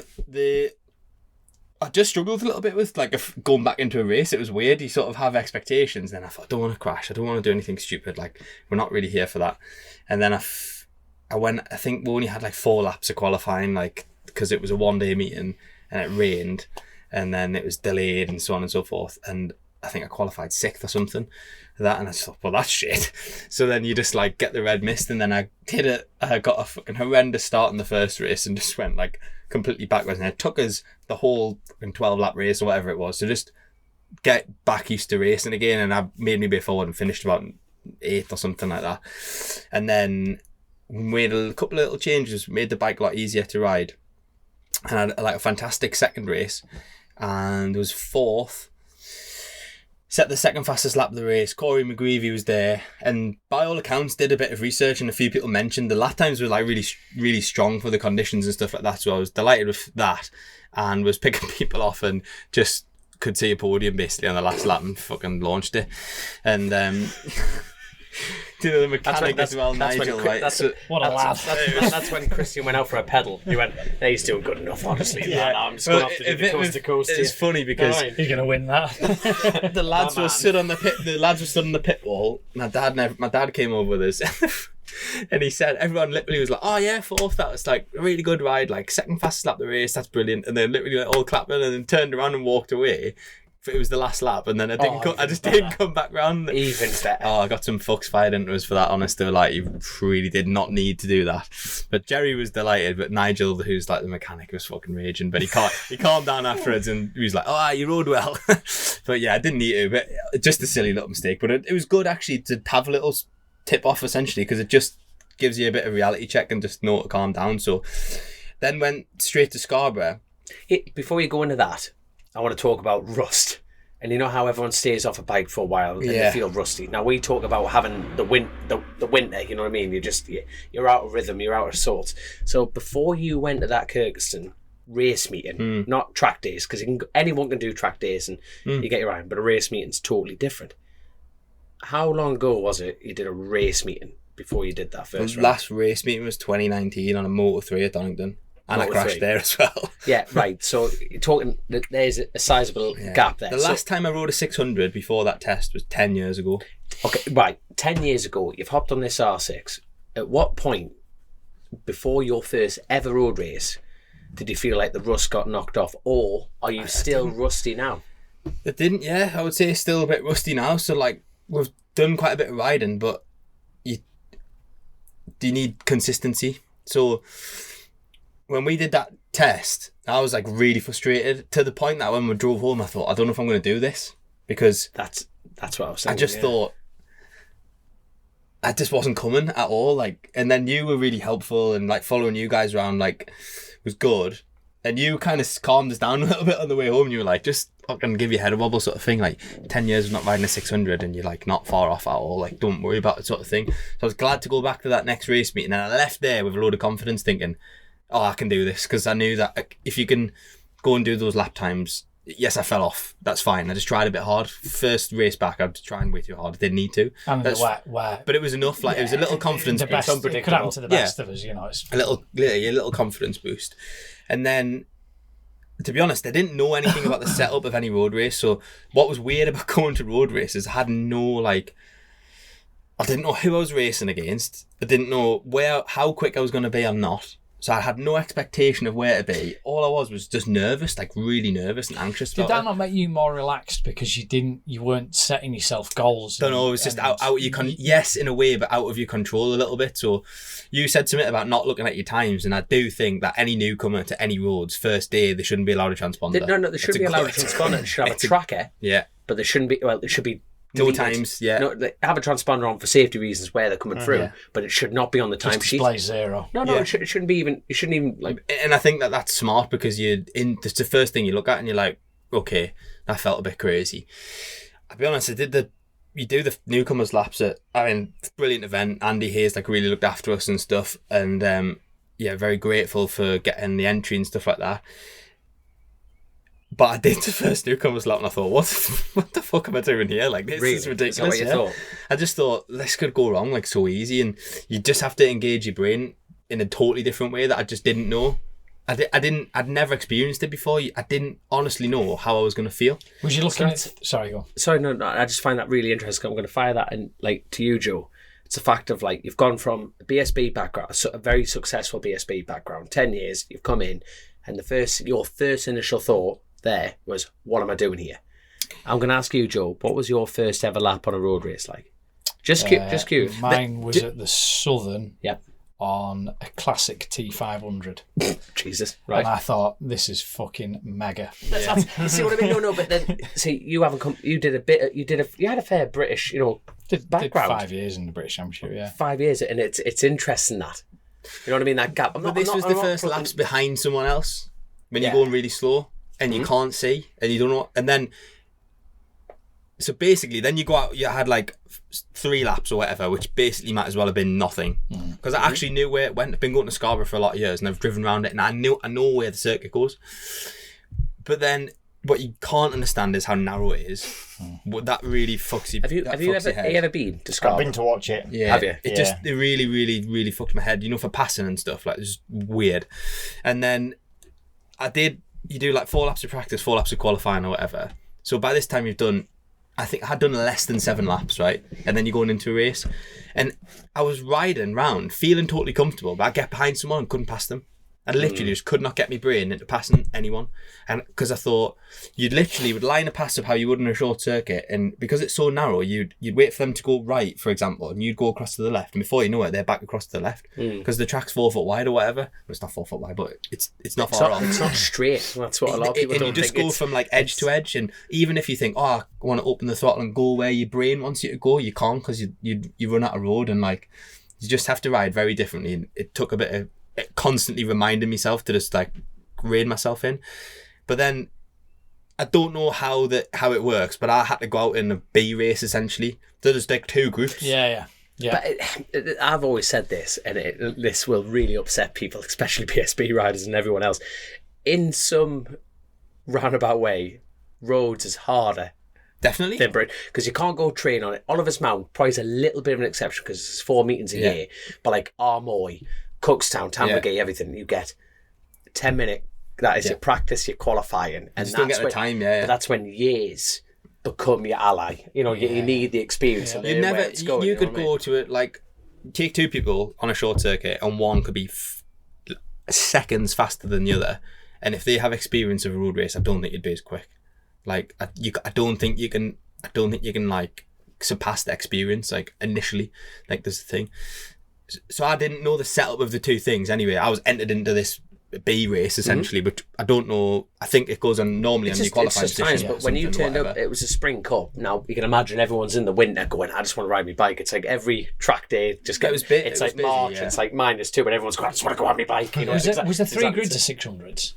Yes. There was a C race as well, wasn't there? Because I'm sure there was. Well, they're not allowed to race 1,000 cc's around Scarborough, so the premier class is the 600. So you can imagine everyone. Well, anyway, however it worked, I ended up starting off third in this race, and all I kept thinking was, I fucking would like 6 laps on my own to know where this fucking thing goes.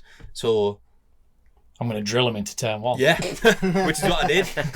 And I come round and a fucking 8-second lead, and I was like, shit. But it was mint, because then I could just challenge myself to see how I could ride. And I went way quicker than I had done all, like 5, 6, 7 seconds a lap quicker. It was like ridiculous. And yeah, I won a race, which was really nice. And it wasn't the main race, but it was nice to win a race. Like, the first road race you entered, you won it, which was nice. Damn right. And it was lovely for the lads as well, for the team, because they put a lot of effort in to get us over there. Like, they come from Northern Ireland, it cost thousands of pounds for them to come across. And so I was really delighted with that. And it was just really nice, and it pushed us on really. So then, I did enjoy it. I didn't enjoy passing people there. It was hard when you had to start racing people, but I just kept telling myself that actually just better experience. Don't need to rush it. Did you have a Joe Akroyd moment at Oliver's Mount? Fuck it, this is mega. Oh yeah, 100%. That first lap of that race. When you were on your own. Yeah. And I enjoyed riding around before that. I didn't know what to do. Yeah. It was honestly like learning to drive again. You're like, I really don't know what to do to be quick here, or like, am I going to be quick or not? I know I can ride, but like, So before we go into your Northwest, and you get a lot of short circuit riders, you know, this is fact, I think. I'll have a go at roads. What would you say to them? Do it. Yeah, do it. But do it with your eyes open. Do it with some work and want to be there, because manage your expectations before you go there. Yeah, they're not necessarily. They just feel like I'm trying to scaremonger everyone up, but no, I've done 3 road races this year, and they're all very different. Scarborough was very different to Cookstown, and very different to Northwest. And all anyone kept saying to me, anyone who says Northwest like a short circuit is full of fucking shit. It's nothing like a short circuit at all. It's just, that's bullshit. It's not. It's a full-on road race. It's nothing like a short circuit.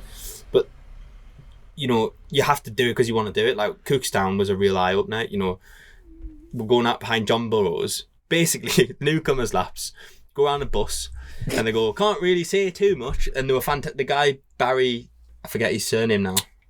Davison. Yeah. Fantastic. And he gave some like really sound advice. He's like, I'm not going to tell you like bullshit that you'll figure out when you ride. But basically, when you go over this blind hill, you see that telegraph post, to the left of its track, to the right of its field, go left. Like, it's right there. Yeah, but like, it was good because they've got a lot of experience and they did a good job of all of that. But then you go out behind, like, I went out behind John. It was pissing down. I couldn't say a fucking thing. It was dirty, and he fucked off. And John only rides twice a year. Yeah, and he's on his stocker, and he fucked off. And what did you think at that point? I thought, what am I doing? Open the back of the van, boys. We're going home. we got there, and I'll have to tell this story because I wanted to punch him in the face. But we got there on the night. I went over with Dom. I got there on the wet Friday night or whatever, and he said, "I'll take you for a lap of the circuit." Pitch black. Can't say anything. He's fucking. Headlights are showing 3 feet in front of you, and he's going, so you'll clip this curb and then you'll be in this hedge and get your elbow in this hedge. I was like, Dom, just take us back to the paddock, mate, because I won't be clipping any fucking hedges or curbs. Let's just go to bed. That's the fun of it. But then you're gonna clip something. And to be fair, once I got over that initial like scare of, because I just felt like I had to go out and ride relatively, like I was trying to go steady because you can't gauge the grip. Do you know in the short circuit you can like gauge grip, and then you kind of in the back of your head, it's like, if you've got no points, you don't mind, you might get 3. But once you've got 3, you definitely don't speed. It was a bit like that. Whereas, like, I really, like, if I crash at Knockhill, like, I'm not going to die. If I crash here, like, I definitely probably am. Like, it was just, and so you just couldn't get into my head to, like, work out how much grip there was in the wet, for example. And once you get over the fact that there's fucking cow shit and stones and leaves coming in your helmet, like just things you've never had to deal with before. It's called atmosphere. So. Yeah, it's just different. But we did them first, we did them horrible first laps, and I was like, that just felt a bit messy, just felt a bit all messy, and I didn't enjoy it so much. Then I went out on my own and loved it, and then I really did enjoy riding around there. It's like him and Sweeney were like doing different level stuff, but I had a couple of podiums there, to be fair, in the whatever races we were in, the support races. First time there, you get put in the sport races. Yeah, so like Kev Keys went, and he was kind of who in and around really, and had a couple of good battles with him, which was nice, and came away with 2 podiums, a bit of prize money and stuff, which was really nice, and I really enjoyed. And there was a moment when you like that you go up that back road and over the jumps past the farm, and it's you're like, fuck, this is cool. Like it is. I did not think that when I rode them, but you have to really want to be there, because you just think, why it's would worth you do it getting otherwise? a divorce, Christian. I'm telling you now, you can share custody of Toby, you can share the dog. Happy. She actually said, now I've got Toby, it's alright. It's alright, yeah, she said that, yeah. When you come to Cooks, we're going to have to sign him up. I'm sorry, I've seen him on a motorbike, he is built for this sport. He is built for this sport. Then you've got the next thing, which is the Northwest, and to be honest, I was absolutely, from start to finish, one of the best experiences I've ever had in my life. Blown away by the event, how it was organised and ran. I thought it was fucking phenomenal, to be honest. I thought it was excellent. I didn't have any complaints about anything to do with the event. I would like a garage next time, please, boys. Sitting on the side of it. I'll go a bit quicker. But it was fantastic. The newcomers thing was really good. They went into a lot of, even up to the event, they went into like a lot of, and I missed a lot of that stuff because I was late getting an entry and stuff. But they just really looked after us, made us feel very welcome, even to like, where's the toilets in the paddock? Like, you know, like simple things that you just need to know where shit is. And well, like if I was staying in a house at the back of the paddock, but you had to obviously ride around, and in just knowing like when the roads were going to close and all that stuff, it was like there's a lot of other things that you don't think of if you've never been before. So I was absolutely blown away with that. And then the first time I set off down the road, I just thought, this is mint. And I really, really enjoyed it. And I got a lot of help off a lot of people. And like I, in my head, broke the track up into black zones. So there was like areas where you were happy to ride harder, and then areas where you just weren't, I thought, which really helped split it up. My biggest regret was, so the practice laps and everything were great. I got caught out on a few things like the length of it. You just, because it is a bit short circuit-esque in how the style of the event happens, you sort of just in that mindset. So like in qualifying, I'd planned to do like I think I'd said I was going to do 2 laps and then we're going to change tyres, which, to be fair, you could have left the same tyre in. It wouldn't have mattered to me. I wasn't on that level where a new tyre would have mattered. But that's what we'd agree to do, because you'd think, I've only done like 6 laps, but it's 150 mile, like, and you need to put another one in. So I'd gone out and done like and I had seen P18 and I was buzzing because I wanted to be in the first wave. I was like, I felt like I had the pace to qualify in the top 20. That's where I should have been. And I fucking stayed out for another lap, and because I was enjoying it basically, and come in, and by the time I'd come in, it got red flagged. Everyone was in the pits when I was out, and then went quicker, and then so it was just it was just stuff like that, like let we're down, like just. But when I talk about it after the event, I think actually I've just gained a load of experiences. All things what happened that were supposed to happen for you to learn. I had no real hairy moments. I didn't really have any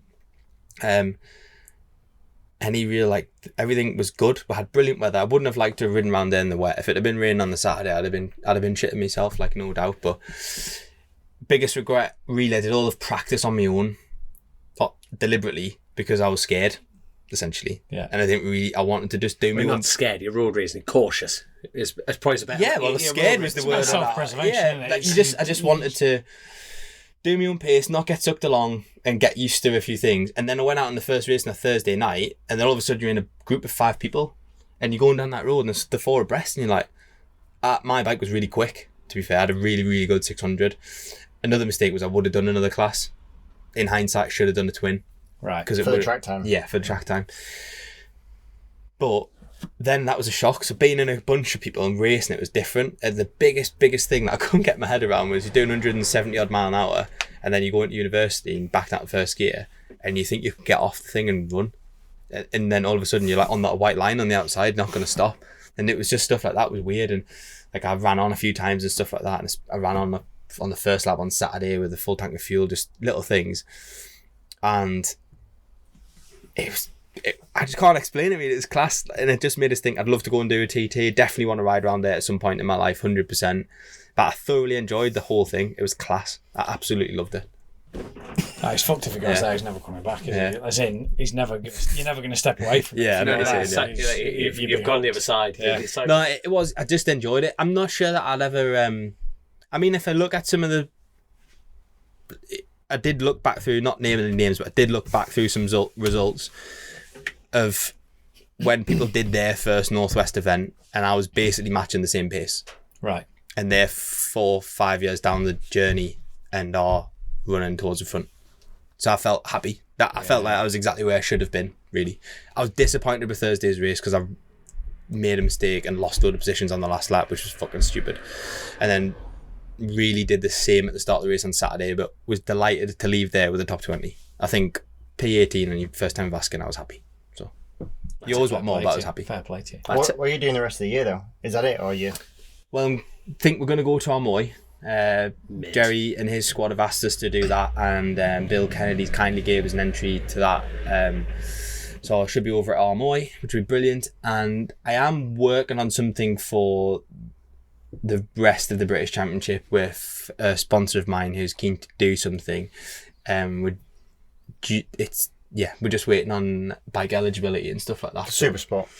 Probably the sport bike class. Oh yeah. So the Parker team want to do the last 3 rounds of the British Championship. It's all budget dependent at the moment, so it needs some sponsorship really, basically we need some additional budget to cover some additional costs essentially.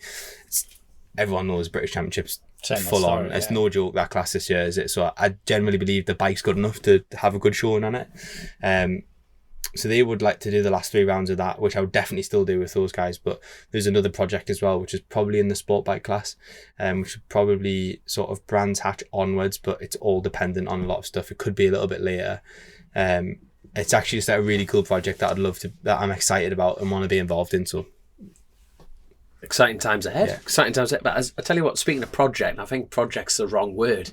But like, Joe, let's go down this little avenue. You've gone from Le Mans, brace yourself, buckle in, grab a drink and listen. I'm telling you, because you went from one team to hopping on a Kawasaki for the first. Anyway, I'm spoiling the story here. Let's talk about your first that was Le Mans. Here. Le Mans was a bit mad, to be fair, but last time we spoke, I was going down to Pau, which is near Andorra.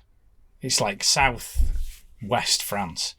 They've got a little track down there called Pau, and it's fucking mega, to be fair. It's very, very British, undulating. It's quite narrow. I've seen some videos. It looks good. It's really like Cadwell-y type. Yeah, it is. It is a little bit like Cadwell. It's Knockhill in reverse, similar, doesn't it? Similar, like the first corner. If Cadwell and Knockhill could root and have a baby, it would create Pau. Root. And so I flew down to Toulouse and went with my teammate Gabby, and he's got an old MILF of a ZX10, which is like it's like a 20. I want to say 2011, 2012, but it's got a superbike engine in it, but it's got no rider aids on it. It's just a bit of a handful, but a cool practice bike. Yeah, and so we just shared it. We shared the bike, and we had a 4-day test organised just to get back out. And Gabby sort of set me times where he said, really, this is where you need to be to sort of be respectful. And at the end of day 1, I was 2 seconds under it, and at the end of day 2, second session, I was under the 120s, and he'd said to me, if by the end of the 4 days you can get under a 20, he said that's pretty good going on this bike. And I think I did like a 19.9 or something. Good lad. So that was good. And then him and Ludo, my other teammate, I drink a lot of water, and then boys were like, we ran out of water after day 3 or whatever. I said, we'll need to nip down to town and get some water. And they're like, no. Drink the tap water, because it's coming straight off the Pyrenees. It's fucking, you're drinking glacial water. And I'm like, are you sure? Number 1 rule when you go abroad, never drink the water. Do not drink the tap water. That's the number 1 rule, isn't it? Doesn't matter where in the world you go, don't drink the tap water. Which one of them was beeping there? I think the far camera. That one. Did it beep? We'll edit this out. Don't drink the tap water. Whoop. Oh, that can be the title. Don't drink the tap water. I love it. How do I tell if it's on? Red light, top left. No, there's no red light. Fuck it. We got these ones right out the store. Keep going. So I haven't got anything for that. So, Joe, go on. Glacial tap. Don't drink the water. Don't drink the tap water. But everybody's like, no, we all drink the tap water. So I got stuck into it, and fucking about 2 a.m. on the last day, I wake up and I'm thinking, I don't know if I'm going to spew or shit myself. Or both. And I've got a phobia of being sick. Cannot deal with spew. If I spew my fingers in my ears and my eyes shut. It's pathetic, innit? Shut up, I can't do it. I cannot. Hold on. Even like if we simulated that noise, would that freak you out? No, really? just if something physical came out, so I can't cope with that. So I did everything, fought it, but basically ended up really, really poorly on the last day, and then I had to get on a flight home, which I was panicking about. Shitting myself on the flight, but did the Uber Eats do Imodium? But so I came away from it fairly confident, because my position in the Bennetts team wasn't really confirmed. They changed the rules for World Endurance for stock teams, which is they can now run 4 riders in the race. So you always take 3 riders and a reserve, because that much goes into a race weekend that every time you say that, I think of Christian. Remember turning up the Suzuki team, the official, just wanted to kick everyone else in like that. Yeah, but it's frustrating, isn't it? It is frustrating. Do you want some glacial water? Yeah, there you go. A little trick. Get him drinking the tap water. Joe, get us a bottle of that glacial water. But at the end of last year, when this comes straight out of the tap from Knockhill. When I did that 4th rider job last year for Baldor, it was perfect, because I hadn't ridden in so long that it was the perfect introduction back into racing.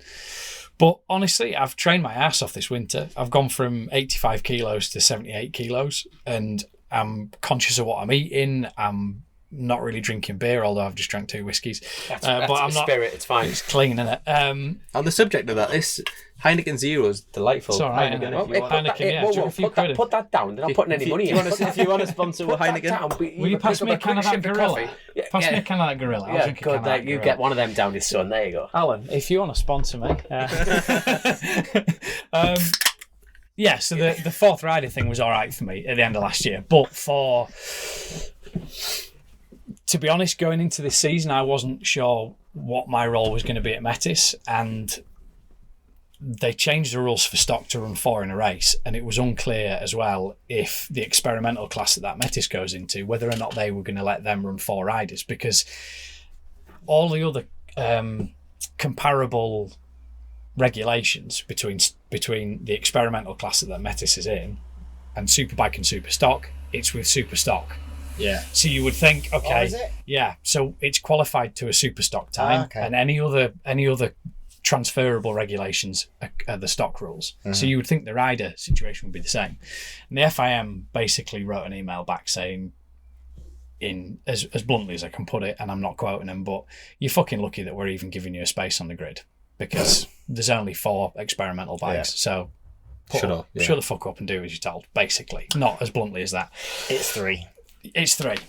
So I wasn't really aware of this until after the protest, and the conversations have been from the boss. Yeah. Times are good.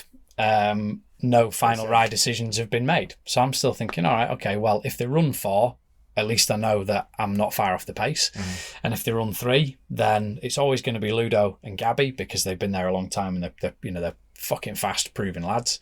That 3rd seat's what I'm fighting for. Then we went to the pre-test, the Primon test, which is 3 weeks before the Le Mans race. Yeah. And they'd got a lad called Max Schmidt, who, I'll be honest, I wanted to dislike him, because I thought, I don't like him already. I don't know he's the lad that I've got to potentially compete with for my seat. You know, he's 21, he's German. I don't want to like the lad, and he was fucking lovely. Yeah. just a really, really nice lad, and his dad's fucking lovely. And I was drink this water, you little bastard. Yeah. And fuck me, he was fast. He was fucking fast, really, really quick. But you spoke about crashing at like the first crash you'd had in a while. So it was a 2-day test, and there wasn't all the team members there, so we were sort of not understaffed. We had a few of the main guys there, but not everybody was there. So it was a little bit kind of frantic, and it pissed it down on the morning of the second day, and I thought, do you know what? I'd had a half-decent day the day before. I thought, fuck it, I hadn't had a rip round on a big bike in the wet, on proper wets for a while, and Pirellis, so I'm fucking, yeah, I'm ready for this. I'm ready to have a do. You're ready to flex, weren't you? I don't know if flex was the right word, but he was ready to flex. He was ready to flex. I'm British. Here comes the rain. Yeah, and that's what they were all doing. The Englishman will be. He'll be all right. Yeah. In the war. We did it in the war. Do you know what? There was a lot of beat him in the war, can beat him in the test. There was a lot of talk. There was a lot of war talk as well, to be fair. That's going to get ripped off YouTube for that comment, isn't it? Grace is going to cut that out and just straight in there. So they sent Max out. They said, right, you go out first, and because you haven't ridden the bike, I'd ridden it at Baldor. Max, you go out. And Max did an outlap and then crashed at the first chicane. And they went, come on, Joe Churchill. No, but fucking Churchill had already smoked in there. I'll ride it. I'll fucking ride it. It's no bother. And I did. That was fucking brilliant. I did 4 laps, and on my dash, I was already well under what Max had done. And you done Le Mans, haven't you? Yeah. So you know the back chicane. Mm-hmm. I came through the left, came through the right, and I just, as I touched the throttle, it came right round on me. And you know when it's almost then like slow-mo, and it just fucking fired me straight up in the air. And I came down, you know, and you're thinking, the bike, the fucking helmet, the leathers, you still haven't hit the gravel at this point, have you? You're thinking about everything that's already written off. You've got the checklist. And then I've rolled, then I've seen the bike go over the fucking top of me. I'm like, oh my God. And then, do you remember your Brands crash last year when you said you just wish they'd put a blanket over you and just left you for a bit?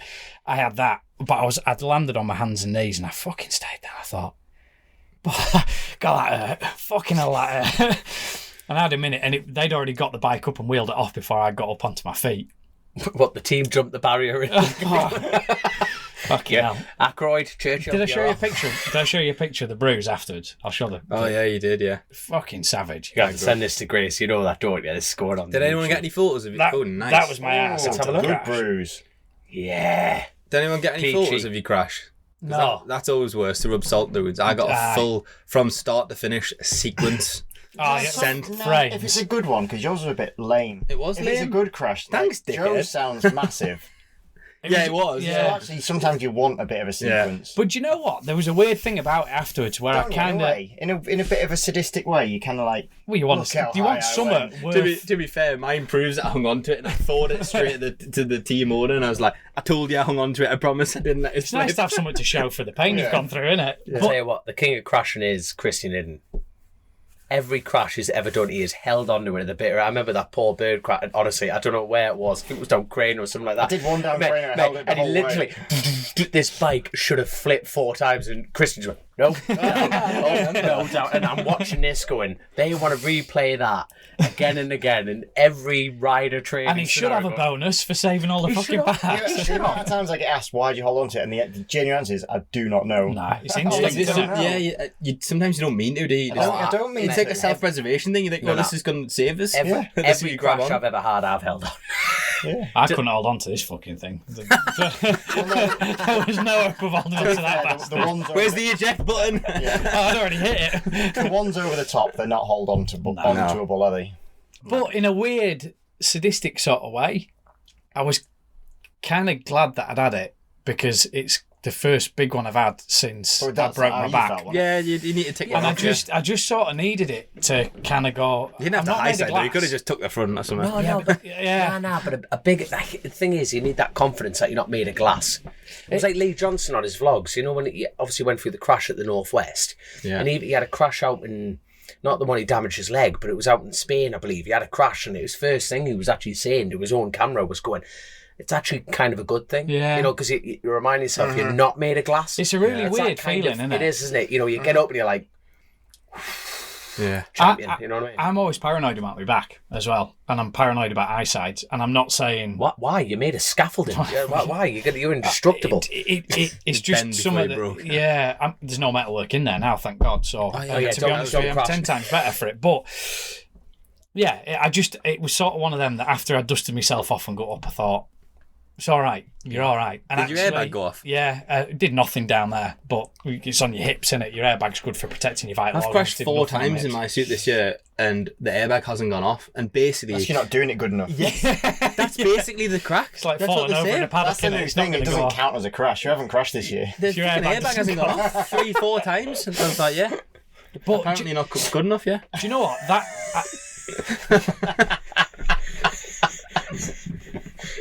I need to borrow a suit though because mine's got a fucking hole in it now. that Metis, I was dead impressed with how well it crashed, considering it had been through and cartwheeled. It, like done a screen and the bars had folded in. It wasn't bad at all. I mean, It there's wasn't one bad at foot all. leg missing, but It was like when I wheeled it out. you went, oh shit, the front end. But the marshal got a shock and they picked it up and they think, oh, just pick this up from the back. Oh no, this is the front. Marshall nearly crashed it again because it's got no lock on it, so he nearly crashed it again trying to get it behind the barrier. But yeah, it was good. It was good. It was sound, and we sort of all came away from there happy, really. But I still wasn't clear on my position really until the start of Le Mans race weekend. That was when it became apparent because I just had to. So you went there not knowing.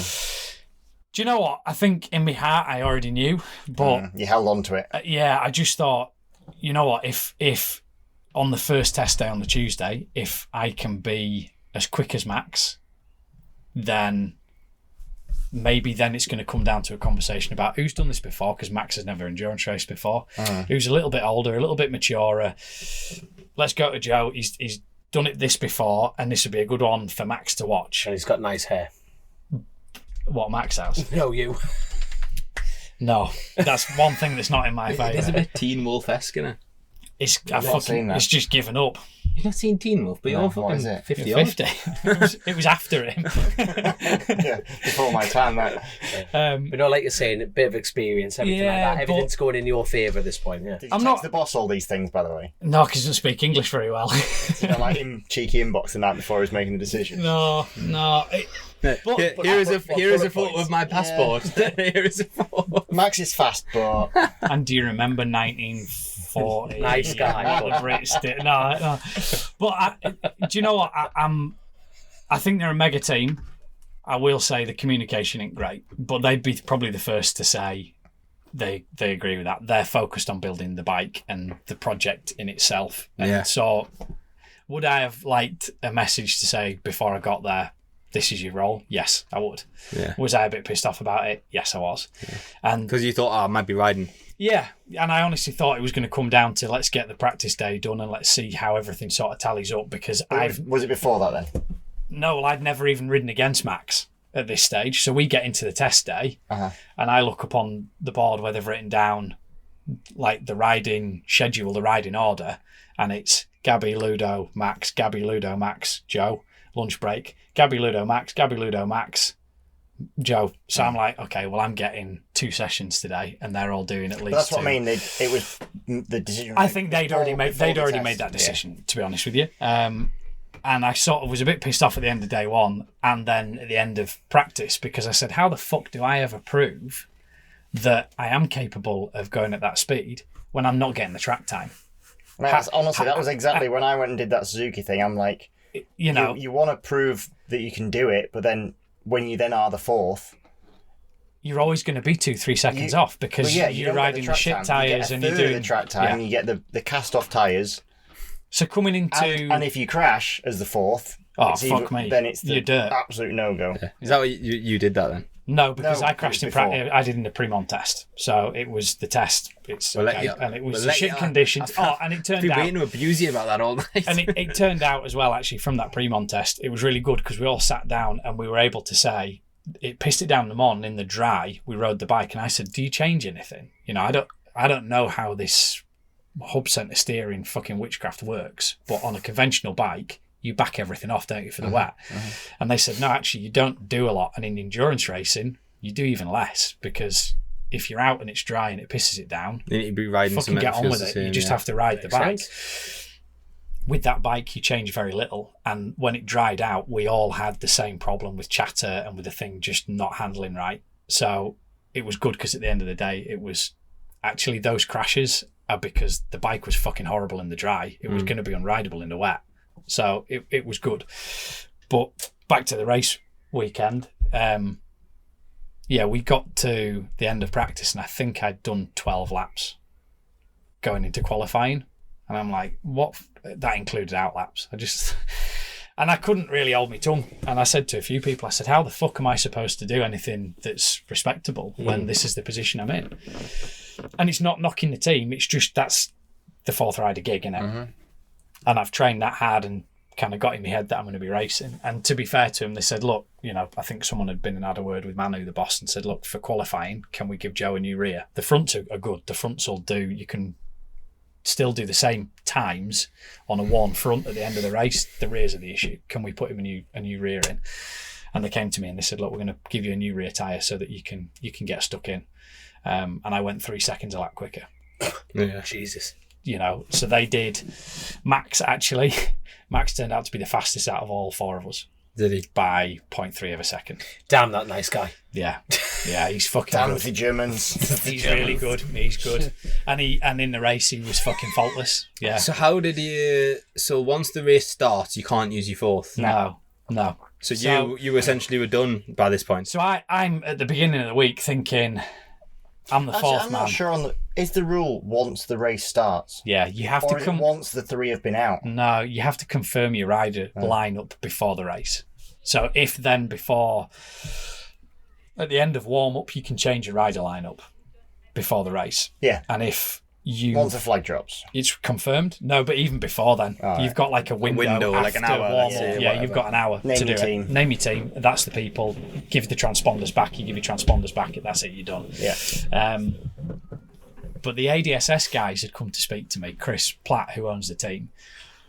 So they're running Kawasaki's. They've done it for the last 3 years. They've got Chris Walker. They've had Captain Kawasaki, Craig Watson. He's been part of the team as well. Craig's like getting more Kawasaki than that team right there. Let's face it. Craig's like the team principal, I guess. Right. He's basically running all the making sure everybody's where they need to be at these times. This is what you need to be doing. It's like herding fucking cats in it. You know what bike races are like. We're never where we're supposed to be because we're never listening, are we? And so Craig's doing all of that, and he's fucking mustard. He's really he good. will be. But Chris Platt's the owner. He's the owner of Radius S, and he came to see me on Tuesday night, I think it was, after practice. And he said, "What's your gig?" So I told him, and I said, "That's my situation." And he said, "Well, we've only come here with 3 riders. We haven't even brought a reserve because, to be honest, because this is a different class. They're in stock. So they could have, over the winter, they could have said, we've got Stefan Hill, who's won the Stock World Championship with no limits in 20 or 21, I think. We've got Chris Walker and Chris Platt, who's the owner. So let's go out there and let's find a 4th man who slots into this team, because in the race, we want to run 4 riders. Nearly all of the other competitors are running 4 riders, with the exception of maybe 3 or 4 in stock are only running 3 riders with a reserve, but they're only actually running 3 in the race. And they didn't do it because finding the chemistry where all 4 riders can not piss and moan about, oh, I need fucking stomp grips, I need my levers at this height, I can't fucking ride it with the gear lever there. You need 4 riders who will say, I'll ride that, it's fine, it's good, and they can all then set the time. I think they've had some less than ideal experiences in the past, so they just said, you know what, we've got a good thing working with us, we've always done 24 hours with us three, so let's just keep doing it. And then I think between them, they'd sort of got to Le Mans and gone, shit, we're going to be a bit of a disadvantage here. It's just going to be fucking hard work, really tired. And there's been a conversation. Yeah. Have you competed at the Le Mans 24 hour then? Yeah. What did you ride? A Suzuki? BMW. So me and Michael Laverty and Danny Webb. There you are. So to put that in perspective, did you? Yeah, mega, absolutely mega. Rubbing in, will you? So to put that in perspective, he's one of the fittest human beings on planet Earth. How hard is that? A stint. And what were the stints? About 45-50 minutes, aren't they? Now they've gone on a little. I don't know, when did you do it? You were on carbs probably 19. back when you did it. So a BMW Boxer. It was so hard because, to set the bike up, there was 2 shocks at the back. No, what year did you do it? 19? 19, I think it was 19. I don't know if they have got more fuel efficient now, but they're doing about 52-53 minutes. Are they? Yeah. So an extra lap or 2, I reckon. Yeah, so it is another couple of laps. So you're saying going there with 3 riders, that's extra stints, but to put that in perspective for the listeners. If you're rounding it up, it's an hour a stint. You're doing an hour stint, and then you get 2 hours off, an hour on. You're rounding it up, aren't you? Yeah, if you're 3 riders. But it's staying awake. I would struggle to stay awake all day. Never mind riding a motorbike and staying awake. The hardest thing. So Danny had crashed in the first stint. Surprise. No, he hadn't actually. He crashed in the second or third stint, and he think he dislocated his shoulder, but then finished his stint and rode it back and did his thing. But then it was hurting him in the night, and then so he didn't ride the night at all, just so he could rest and recuperate. And then so me and Emlav did it, but I was feeling quite good, so I did. You doubled back to back. I did double stint. Michael did 1, and then I did double stint again. Yeah. So I did 4 hours in 5, or it's not 4, but it was basically I need to double check 4 out of 5. I'm going to retract my comment. Can I have an example from Christian Iddon here that how hard it is? He did double stints. We're not asking you again any more questions. I think you would relish doing that though, because it's like a challenge, isn't it? And I loved it. He's fucking weird. I'll get to that bit in a minute, because so the ADSS lads had come and had a chat and obviously had this fucking conversation, and I said, do you know what? I'm not going to give you an answer right now, because I am a bit old school. I'm a man of my word, and although I haven't signed a contract with Bennetts, it's been a verbal agreement, shook their hands. They've invested in me, they've trusted me to be part of this project. So I said, let me speak to them, and then I'll come and speak to you. But I said, from my side of stuff, if I'm not needed, yes, I'm available. Yeah, because I've trained too fucking hard, and I've committed myself not to do the race. And you're in the country. Spewing. And I'm here. I'm sat here. So the first thing I did actually was I got the riders together, and I got my 3 teammates, and I said, look, would you think I'm a Grace bleep it? Would you think I'm a cunt if I jump ship? When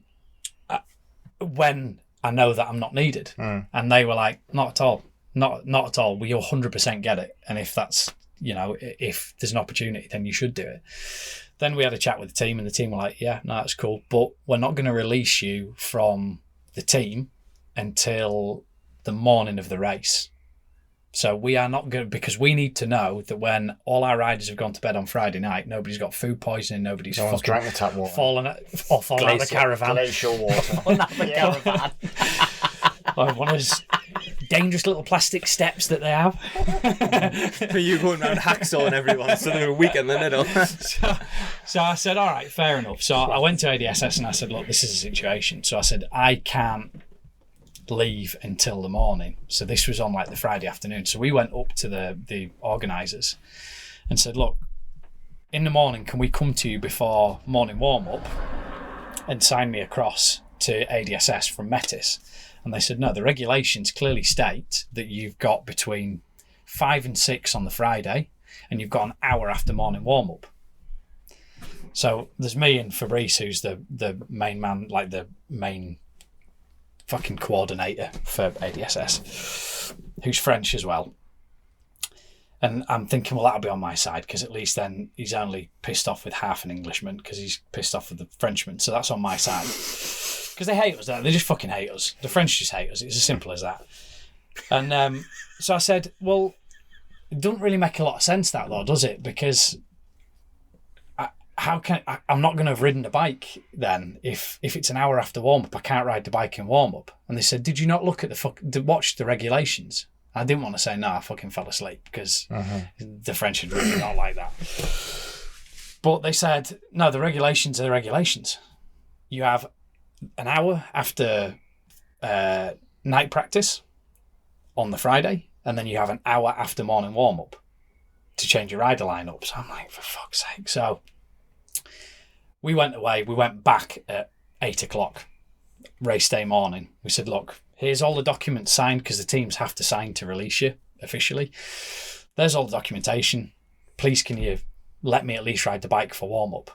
And they went, no, the rules are the rules. You come back 1 hour after practice. The fucking race director wouldn't even speak to me. He wouldn't even come out of his office. So it was just someone else who went off to speak to him and came back and said, he says you should have listened to the regulations and the rules. The rules are the rules.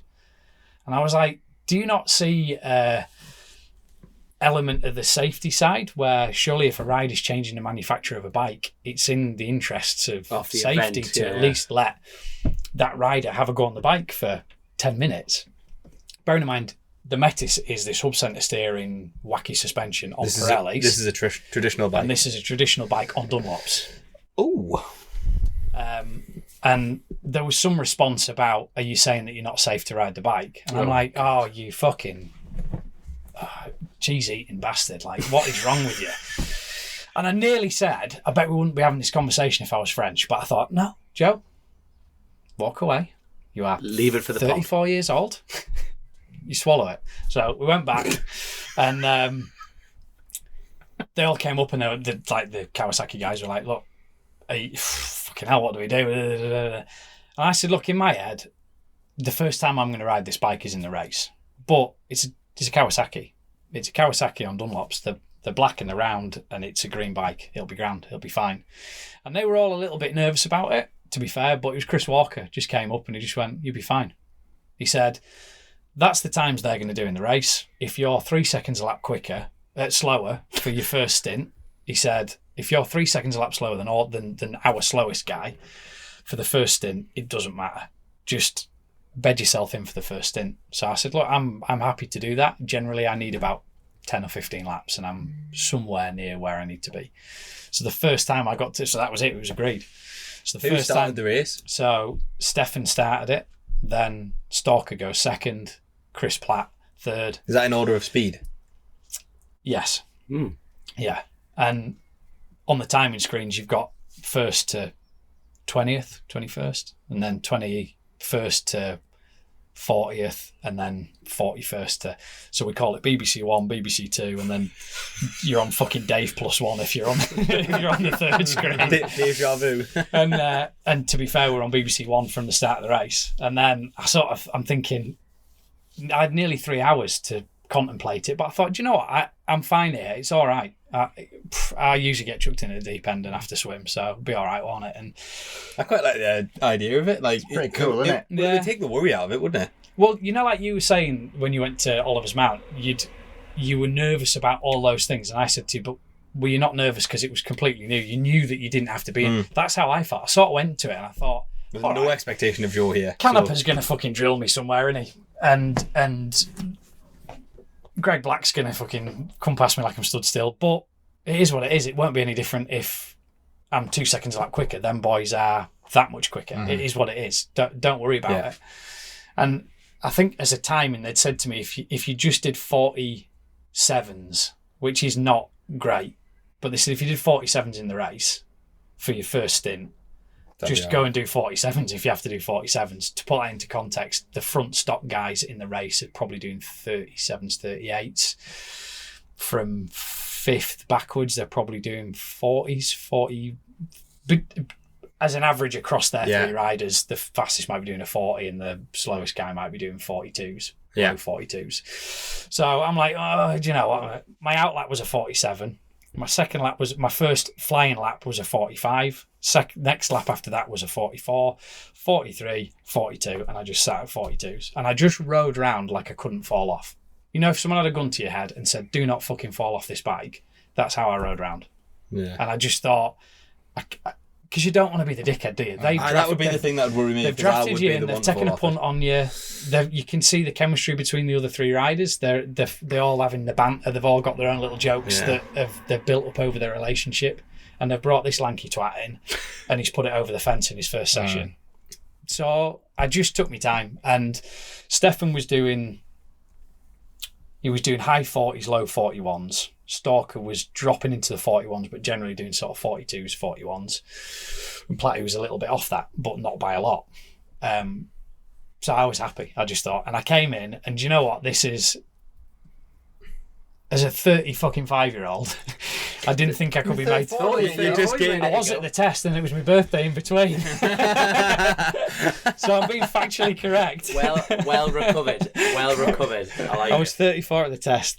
Then April came, I turned 35 and I was 35 at the race, I like it. I did my first stint and as I got off the bike, Stefan came running round and he fucking bear hugged me and picked me up and he was like, that's fucking mega, they're all absolutely peaking in there. And this was as we were doing a rider change and I was like, oh good, well I said the bike's alright, you know, like that's when you should be having a bit of kind of handover talk. And he just that chilled out, that's how it was. That's good. And I came in and the next man to greet me was Stalker and I went and got a bit of physio afterwards. And I'm sat there and he just came and sat on the bed next to me and he just put his arm around me and he went, I'm fucking proud of you, mate. He said, that was brilliant. Really, really good. He said, you did exactly what we wanted you to do. He said, and you were faster than we needed you to be. He said, and I just sat there and I thought, it's Chris Walker telling me that. That's class. You know, as a kid. Yeah, legend. You'd be delighted with that. It was fucking... That'd be like Christian telling some young boy that at some point. I can telling you that. Because you've grown up watching him, you know. Yeah. Jason T's when I was in that LC's. The evolution from twin shock to mono. I'm sure I've got him on a videotape somewhere. On a VHS. Yeah. But mixing fuel. But yeah, it was mega. It was mega. So they didn't. I couldn't go to Spa with ADSS because they only ran 3 riders because it was only 8 hours. And Bennetts didn't go because Bennetts are now building the Honda, so they're going to get, which means completely rebuilding the bike. So the bike's got a Suzuki engine in it. They're putting a Honda engine in it, which means redesigning everything front to back, and it should be ready for Bol d'Or. Whether I'm going to be on that or the Kawasaki, is that the next round? Is that the next? Bol d'Or, Bol d'Or's the next. Suzuka's next. Do them boys go there? No, very few of the world teams go because it's so expensive. Like 5 or 6 top teams go, and that's it. The factory teams go to obviously fight for the championship, and then how much would that cost? A total stab of the dog figure. It's something like 150,000 quid in shipping, but they've said Jesus, there's some deal been made where it's now a set fee to go, and it is actually, I'm not going to say affordable, but it's in the grand scheme of things, a bit more reasonable, and they have tried to make a deal for the logistics side of it. So it'd be interesting to see. I'm commentating for Eurosport, so I'm looking forward to going down there and being able to still be a part of the race that way. But yeah, I'll be at Bol d'Or, and let's lead into it. Come on, you're looking for support. So to get to the next I've got two races that's going to happen this year. I got a message a couple of weeks ago from an Irish lad called Ryan Mayer, who has done the roads a few times, and he's an Irish roads lad. Hold on. Maher. Oh, God, that's good. Sorry. There you go. Carry on. Do you know him? No, I know him. I know him. It's the fact that you got it. Maher. Well, I'm a Yorkshireman, so I'll call him Maher. Anyway, that's class. Ryan messaged me and he said that he's putting together a team to go and do the 24 Hours of Barcelona, which is, I believe, is the only 24-hour race, superbike race outside of the World Endurance. Jesus, where? But it's a really big, popular race that gets quite a lot of coverage, and there's quite a few EWC teams going to do it, I guess, because they'll have raised a budget for the year. They're probably not bothering with Suzuka. It's a good opportunity to go and do another 24-hour. So Ryan's got a couple of R1s. I'm not sure who my teammates are. There's a French lad who finished on the podium last year, and an Irish guy who I think races in the Irish Superbikes, and then Ryan himself. And then he rang me and he said, look, you're kind of a logical person to ring, and he said, I'd like to make sure that we kind of put a Brit on the bike, as you know, to keep it as British as we can, but as with everything, you need to bring some budget to help with the cost, because it's only a small privateer team. Do you know, like the start of this year, it's hard because I haven't gone out looking for sponsors, because I wasn't really clear on where my position was going to be, and I thought it was a real cunt trick to go out there, you raise 15-20 grand and then you're a reserve rider. To me, that's not acceptable. You know, if you're gonna go and get people to invest in you, you need to have your ass on the bike and be able to. You need a clear plan of what you're doing. Yeah, sure. And I mean, sorry, the Le Mans thing was an absolute fucking blast of an experience, but we dropped a valve at 15 hours in and we didn't finish the race. So we did all the night work, and actually, I was really, really happy because physically I felt fine. I got a little bit tired. 4 a.m. in the morning, I started to feel a little bit. Like not physically tired, just I could do a snooze. But on the bike, I remember going out for like my third stint at maybe 2 a.m, and the first thing, you can smell the barbecues, you can smell all the bike, because they've just got engines on the rev limiters everywhere, and they're just fires and everything. You can smell it all, and the air's really, really cold.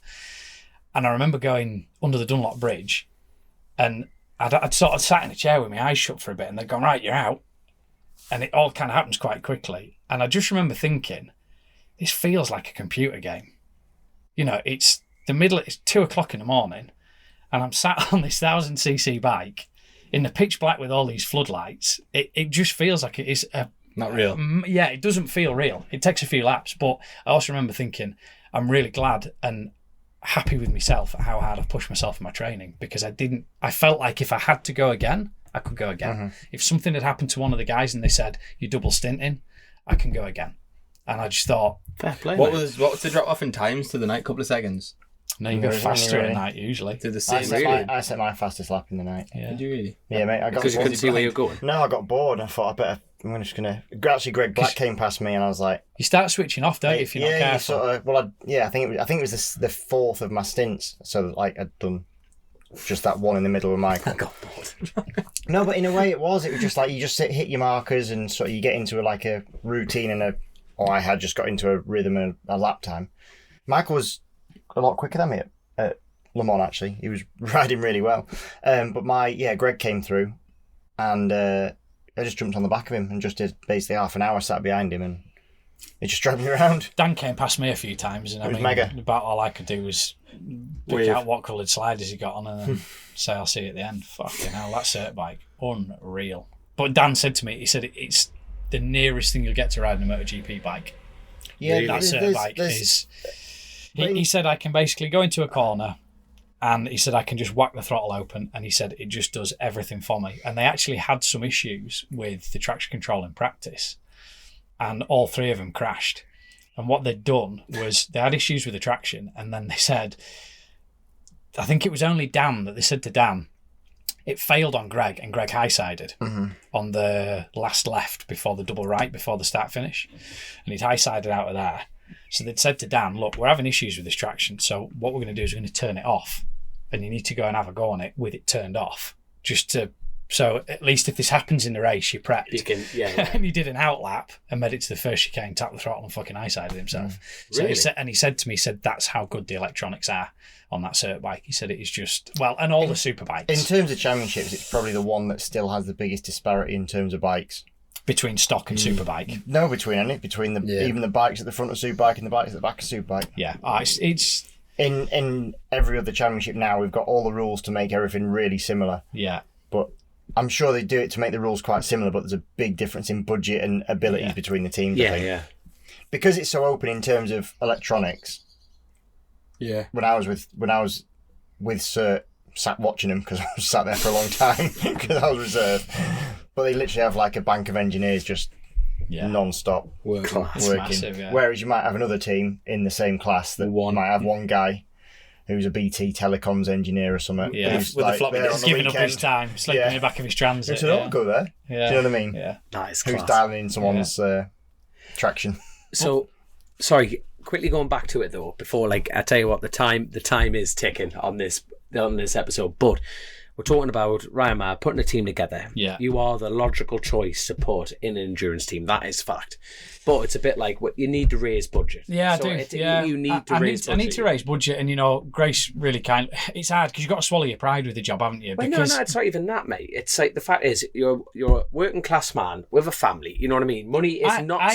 I'm putting in everything that I can without saying to the missus we can't pay the mortgage this month. Because the fact is, I've got 2 kids, I've got a mortgage. There's a level. There's something that goes out every month that has to go out every month, of and course, there has to be a certain amount left for shit. We've got this letter through from DVLA, the MOT fucking lapsed 6 months ago. Oh, fuck me, right? That money's there to do that. I have to leave that, but then every other spare bit of money I have, I don't buy clothes, I don't buy the fucking latest shoes, I don't phones. I'm not. Do you know what I mean? I've got my money that I've got left, and I'm putting it in. So it's not that I'm not sacrificing myself. No. But the fact is that the budget to go and do it, Ryan's really fair, and I know what he's charging is fair, but I haven't got it. And the ADSS guys, if I decide to jump in with them, I have to take a certain amount of budget, and I haven't got it. So, I guess, do you know what? Grace put something out, and I was really flattered. There was a few people that reached out, and they've said, look, I can chuck a bit in the kitty, and they're really realistic people as well. They obviously get the racing gig because they know that what they're giving you isn't a title sponsor, but they're putting in what they can, and you're funked without it. So they're dipping in that pot that you're talking about, that every family in this country has. You know what I mean? It's like, that's my bit of spare money, and there'll be people watching this going, you know what, Joe's all right for a Yorkshireman. Let's help him out a little. You know what I mean? And people want to get behind people like that. Mark, Phil, and Kathy, thank you, because they've all chipped a little bit in, and I'm sure Robbie will as well. Robbie's been by my side for the last fucking what a man he is, 7 years. But the fact is, if you've got a business and you're doing all right and you want to write some off against, rather than giving it to this fucking shower of shite that are running the country, you can write off as a tax deductible expense, can't you? Yeah. Well, do you know what? If I was a business owner, I'd be looking for every possible way to put it back into something that I love, because it's tax deductible, rather than giving them fuckwits a penny, because they couldn't piss it up the wall any quicker than anyone, could they? So anyway, we don't talk about politics. So if there's anyone out there who's keen to get involved in the endurance job, come along, and get in touch with me, because what is the best way of getting in touch with you? Like, obviously, please, like Grace. Grace is kind of our carer here, really. You know what I mean? You're still on dial-up, aren't you, pigeon? I don't even know what a fax is, Christian. He's got a feather that he dips in ink. I've just got an extra wrinkle sat next to you. Ooh, fucking hell, put the clothes down, kids. Fucking hell, love it. No, but seriously, like, for anyone who's who wants to get in touch, it's like, please get in touch with Chasin The Racin, because Grace, God love her, I know she's got a lot on her plate. She's actually finished school, so the Lord Commander is. So she's done her last exam, so she'll be waiting for the result on that side of things, which is mental, because our boss is just finished school, which is kind of surreal. A-level school, it's still nonetheless. It's adult school. Adult school. Do you know what? On a serious note, I was thinking about her the other day, and I thought, she's probably one of the hardest bastards I know. No, easy. Like, when I think about from when Chrissy passed away to now, the way she has handled herself and going through the exams and us dickheads sitting around here doing this absolutely blows me away. Yeah. I was just pottering away to myself. I was working at my mum's house, pottering away, and I just thought, all sorts of stuff comes in your head, and I just thought, fucking hell. Like, the way she's gone about everything fair play to her. I just think amazing. Absolutely amazing. She's been a lot of BSBs this year doing... and she looks like she really enjoys it. But smiling. Like, it's not like she's not walking around wanting people to give her a cuddle and feel sorry for it. She's like, I'm here, we're going to do a pod, I'm around my friends, I'm in the environment that my brother loved, I'm in the place that Chrissy wanted to be and worked his fucking ass off to be in, and I'm happy to be here. I just. Oh, well said, mate. Yeah. I just think. Just to deal with us full wallies. No, but I tell you what, lads. You find me another 17-year-old who's got their head switched on like that. Nah, I don't know how there's no one like that left in the world, man. There really isn't. But I tell you what, I'm going to take this opportunity. Like that unfortunate day is coming in closer, and it's been nearly 2 years, and it's. Lads, I'm going to have to say thank you very much to you, like, as well. You know, the fact that we've got a little group, and we've just pulled this together. You know, people think podcasts, it's, you know, just sitting around the organisation.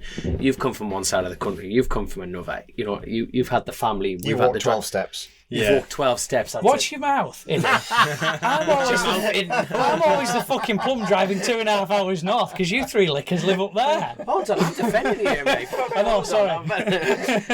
No, but seriously though, at the end of the day, you know, it's... Got your lemonade. No, but lads, I just like... This is how close and near we are with everything that we're doing on Chasin The Racin. And we want to keep it going for Chrissy. We really do. And it's like, unfortunately, I was looking at my phone before. We don't have any Patreon questions, which is maybe a good thing. And it's been absolutely great because we're talking months, you know, since we've all had a catch up. And I've thoroughly enjoyed this. I really have. Doing these ones, You know what I mean? The fact, like, at the end of the day, we want to interview people because we want to get the positive messages out of racing. Everyone's got a story, but so do we. And it's been great to actually catch up with absolutely everyone here tonight. It's been mint, absolutely mint.